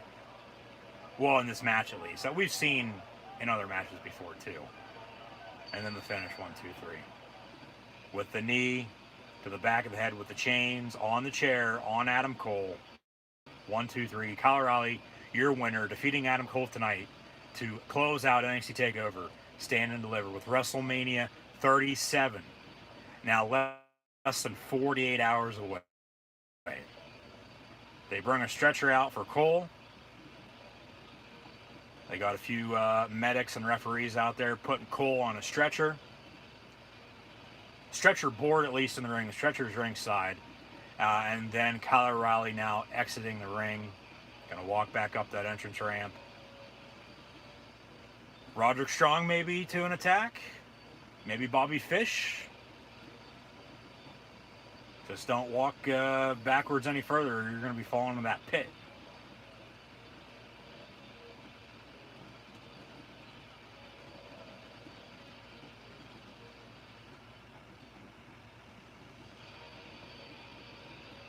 So Kyle O'Reilly now walking away victorious. Your winner over Adam Cole tonight during TakeOver.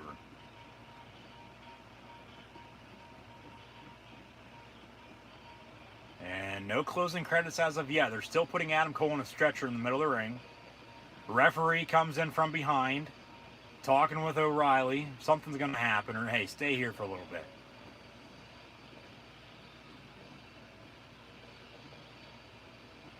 And then he raises his right arm, raises his fist, victorious, and closing credits.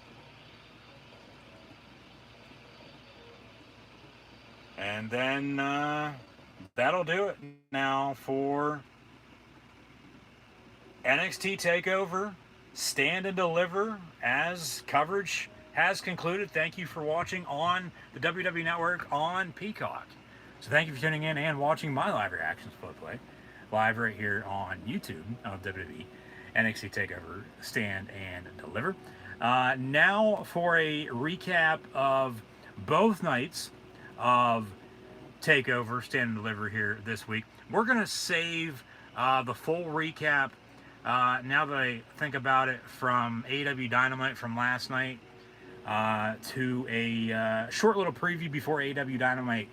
Now, next week, as the schedule for live reactions play live right here on YouTube with myself, your host, Encyclopedia Sports co-hand Luke 96, is as follows, as I will be live here on YouTube for both nights of WrestleMania 37. WrestleMania 37 Night 1 this Saturday, WrestleMania 37 Night 2 this Sunday. So WrestleMania 37 Saturday, WrestleMania 37 Sunday. Live reactions play live right here on YouTube. So be sure to tune back in. Also, the Raw After Mania next Monday night from Monday Night Raw. NXT now on Tuesdays, beginning next Tuesday, April the 13th. So live reactions play then as well of WWE NXT. And then also, as mentioned, with an AEW recap from last night due to the technical difficulties that I experienced, we will recap AEW Dynamite from last night with a preview, in a preview, I should say, for AEW Dynamite next week, as I'll also have live reactions play of AEW Dynamite next Wednesday night, as well as Blood and Guts will return, actually for the first time ever, because they didn't technically actually have it last year because it got canceled. That'll be on May the 5th. AEW Dynamite Blood and Guts, May the 5th, a few weeks prior to Double or Nothing. It'll be the Inner Circle and the Pinnacle, and then also next Saturday, or next Friday and Saturday, excuse me. Friday, WWE Friday Night SmackDown, and big if, as right now we still don't know a whole lot of details. We'll have our first football reaction in a little over 2 months, a week from Saturday, April the 17th, for the college football Penn State blue-white game, for some spring football, if in fact it is on TV. There hasn't been any announcements on that by any means. They are allowing some fans, but only students, to the game, so not going to be able to actually go and then, live stream from, that vantage point either. So for wrestling at least, and we'll add in the Penn State blue-white game for a college football live reaction play stream live here on YouTube as well next Saturday, if and only if it's on TV and I can actually watch it. So the plan is to have that, but if as plans do change, we'll see what happens.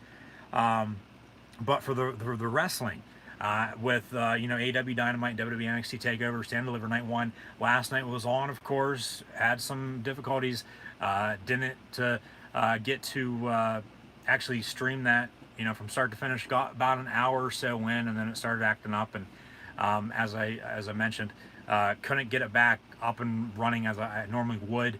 So was planning on just recapping those now both of those shows, tonight, as I wrap up night 2 of TakeOver Stand and Deliver now.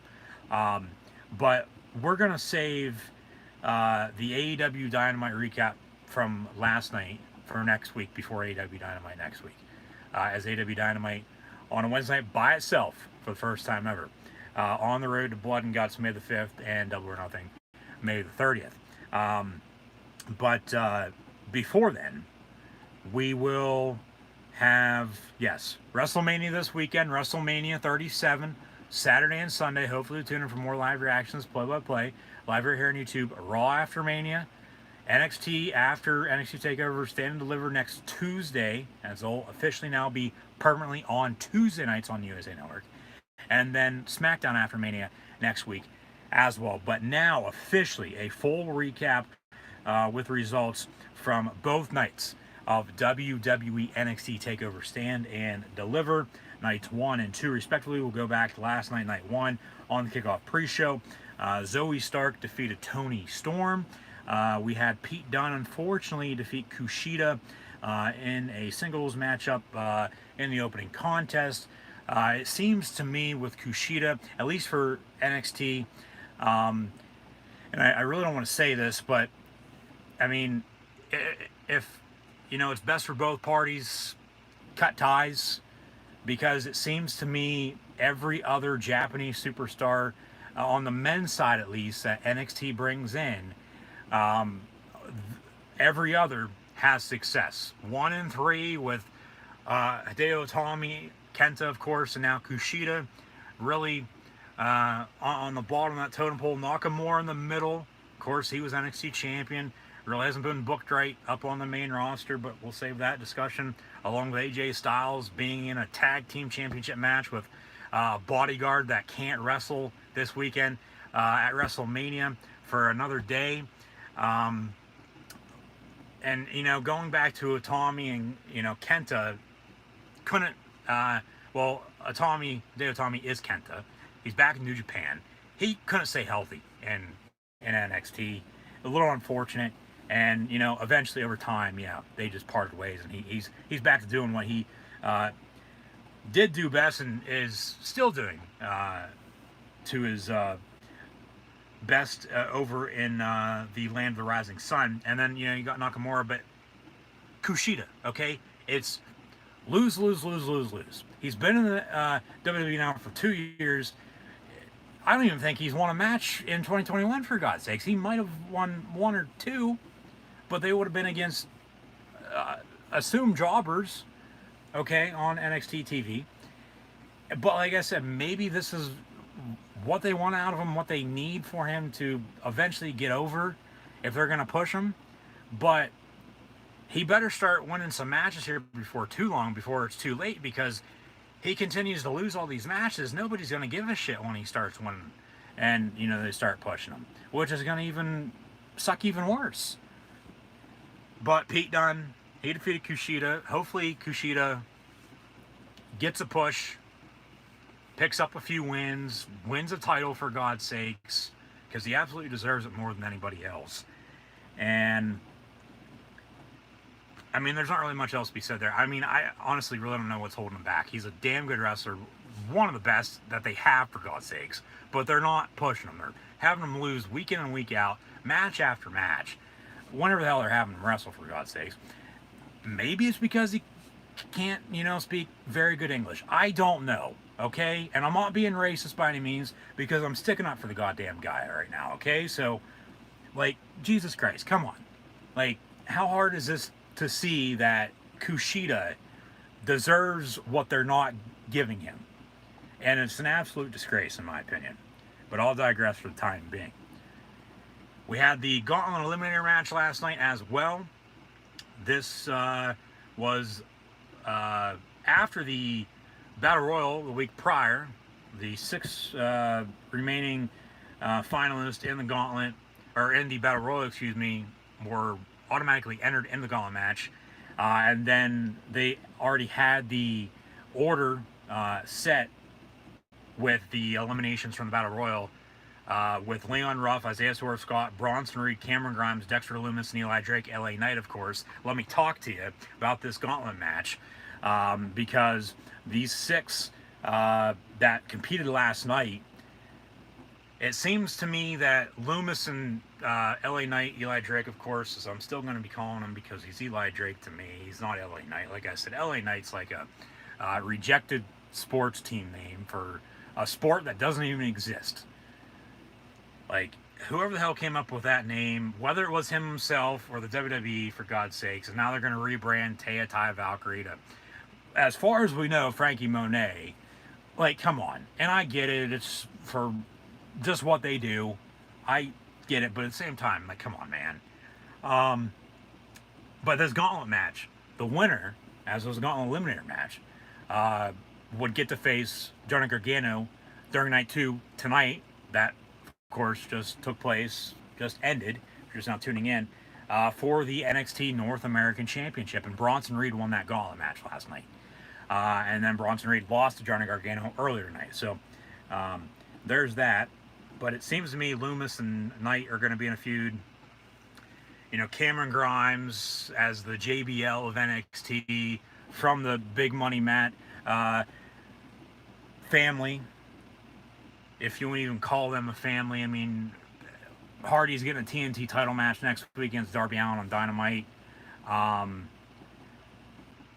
would probably more so not call the Big Money Mat family the Big Money Mat compound or the Big Money Mat corporation. Corporation, I think, would be the best term. So we'll go with that. But that's all Cameron Grimes. Trevor Lee is. They're trying to get him over, trying to push him. He's another one who absolutely deserves a push, but they're not really giving it to him. But now they got a title change. You know, they got O'Reilly beating Cole. They're not in a standstill, but the people who are in NXT right now have been the people who have been in NXT for quite a while now. So, and I get it, you know, with COVID and not a whole lot of call-ups, draft-wise. I mean, hell, up on the main roster, Aleister Black was drafted to SmackDown back in October and hasn't been seen since. Like, what the hell's up with that? Keith Lee supposedly injured. Well, get him back into the fold once he's healthy, for God's sakes.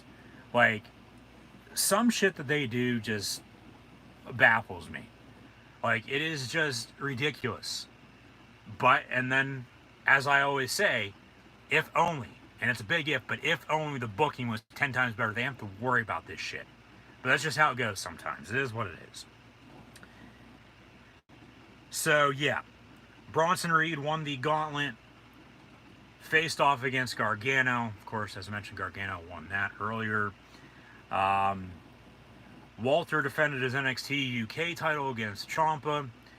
All right match. A little overhyped, I thought. It really didn't come together when it was all said and done. The two nights, they did stand and deliver. But this match, a little shorter, along with the Io Raquel Gonzalez match, than expected, because I guess they had to cut some time. So, yeah, Walter's still your United Kingdom champion, but as mentioned, who the hell is going to take him down? Maybe Finn Balor now, since he lost to Karrion Kross. You got Jordan Devlin there as well now, too, after he lost the Cruiserweight title to Santos Escobar. So a few title changes tonight. Damn good on sanction match with Adam Cole as well. New tag team champs on the men's side last night. The women's tag team titles are defended for the first time ever this evening as well. We'll get more into that in a second. Stay tuned. But Walter's still your United Kingdom champion, defeating Tommaso Ciampa. Was surprised there's no Timothy Thatcher, but I was actually surprised there was really no involvement, no altercations, no interferences, you know, from really anybody, you know, in any of these matches during these two nights of NXT TakeOver Stand and Deliver. But NXT is moving to Tuesday nights beginning of next week, so potentially then, you know, see some attacks from out of nowhere, some blind sides, some turns on people who are, of course, close with one another. Speak of the devil, with the tag team titles on the men's side, we had MSK, the Rascals, of course. They actually ended up getting interviewed later on, or earlier on this evening, later on after they won last night, of course, a day later. But it was MSK, the Rascals. They defeated the Grizzled Young Veterans and Legado del Fantasma to become the new NXT Tag Team Champions after Danny Burch and Lorcan had to relinquish those titles due to an injury. So MSK, who came into the company, won just recently actually as the Rascals. They rebrand them as well to MSK. Might as well have Machine Gun Kelly MGK as their damn manager, for God's sakes. They won the Dusty Cup, the Dusty Rhodes Tag Team Classic. They are now your new NXT Tag Team Champions, winning that triple threat match for those vacant titles. And then the NXT Women's Tag Team titles were on the line earlier tonight. Ember Moon and Shotzi Blackheart defended and defeated the Way, Candice LeRae, and Indy Hartwell. Raquel Gonzalez, might as well stay on track here with the women. She defeated Io Shirai and became your new NXT Women's Champion as well. So potentially with Dakota Kai and another former tag team partner of hers, I should say, potentially getting in the mix, turn on her, and have a little feud there maybe. And then tonight on NXT TakeOver Stand and Deliver, we had, as we come up to the top of the hour here, 11 p.m. Eastern Time this Thursday night before WrestleMania weekend. Hopefully everyone is doing well. But tonight, NXT TakeOver Stand and Deliver, night 2, on the kickoff pre-show, we had Breezango and Killian Dane and Drake Maverick in a tag team bout. And the Buccaneers, the Pirates, as they came out as, the Buccaneers actually won the Super Bowl. The Pirates in baseball are the worst team on earth right now. They lost. Killian Dane and Drake Maverick picked up the win. They are now your new number 1 contenders for those newly won NXT Tag Team titles from MSK. So at some point down the line, we'll have MSK and Killian Dane and Drake Maverick for the NXT Tag Team Championships. So yeah, Dane and Spud, Killian Dane and Rockstar Spud, Drake Maverick defeated once more Jack Sparrow and Captain Hook. And then the other 3 matches that were this evening, minus the women's tag team title match that we've already gone over, we had, actually only the other 2 matches, because we've already gone over this next one as well, with Johnny Gargano and Bronson Reed, as Reed, of course, the night before last night, won the gauntlet match, secured his spot as Johnny Gargano's challenger to challenge for the North American title this evening. So it was Johnny Gargano and Bronson Reed for the NXT North American Championship. Gargano, your winner. He retains. He's still your North American champion. And then in your, well, actually, technically there were 3, actually 4 at that point in time, just a second ago. 3 more matches here. It was a unification ladder match for the Cruiserweight Championship with Jordan Devlin, who's now since returned, and Santos Escobar, who's held down the fort since Devlin left because of COVID, because he couldn't get back into the country. And, well, now, hell, here tonight we had a ladder match to unify those 2 championships. And Santos Escobar, as mentioned earlier, knew, as Kenny Rogers once said, gonna know when to hold him, know when to fold him. And Santos Escobar took down the Irish Ace, had one up his sleeve of his own, and defeated Devlin to become the undisputed WWE NXT Cruiserweight Champion. So Santos Escobar, your winner in that ladder match. 2 co-main event matches, 2 main event matches is how they were putting it.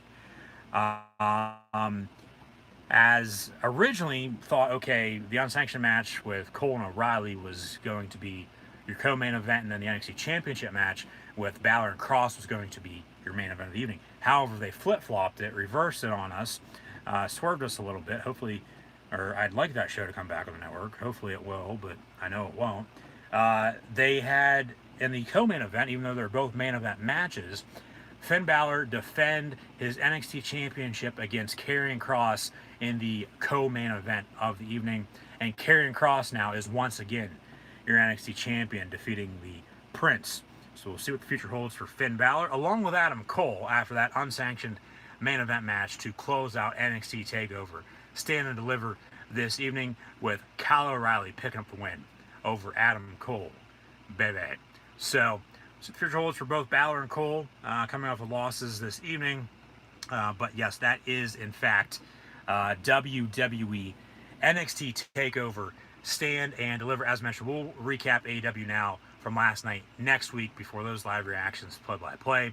But hopefully we'll just tune back in for more live reactions play-by-play live right here on YouTube of pro wrestling, college football, and the NFL. NFL draft coming up at the end of the month as well. So we will officially have some more football, at least by the end of the month. Hopefully both college football and the NFL with Penn State Blue-White game and the NFL draft that'll come to us live from Cleveland, Ohio in a few weeks. So hopefully we'll tune back in for more live reactions play live right here on YouTube with myself, your host, Encyclopedia Sports, Cool Hand Luke 96. Be sure to hit that red subscribe button, little notification bell next to it as well if you haven't done so already. But this weekend, WWE WrestleMania 37, the show of shows, the showcase of the Immortals, WrestleMania 37, back in business 2 nights once again this year. Hope to see everybody on Saturday and Sunday now for WWE WrestleMania 37 for live reactions play live right here on YouTube. So the schedule goes as follows. Write it down if you have to. Saturday night, WWE WrestleMania 37. Sunday night, WWE WrestleMania 37. Next Monday night, Raw After Mania. Next Tuesday night, WWE NXT on a Tuesday, now permanently moving forward. AEW Dynamite next Wednesday night as well. SmackDown After Mania next Friday night, and then hopeful, fingers crossed, for the broadcast of a college football game here for spring football with the Penn State Blue-White game as we'll begin the new year for the world of pro wrestling, the WWE, at least after WrestleMania this upcoming weekend. And we'll have more live reactions play as always, live right here on YouTube, once again, of college football, the NFL, and pro wrestling in the future, all by the end of the month as well. So be sure to tune back in this weekend for more live reactions play live right here on YouTube. As last night and tonight, NXT stood and delivered. However, WrestleMania is right around the corner. WrestleMania 37, Saturday and Sunday night. Hope to see everybody then live right here on YouTube for more live reactions play-by-play.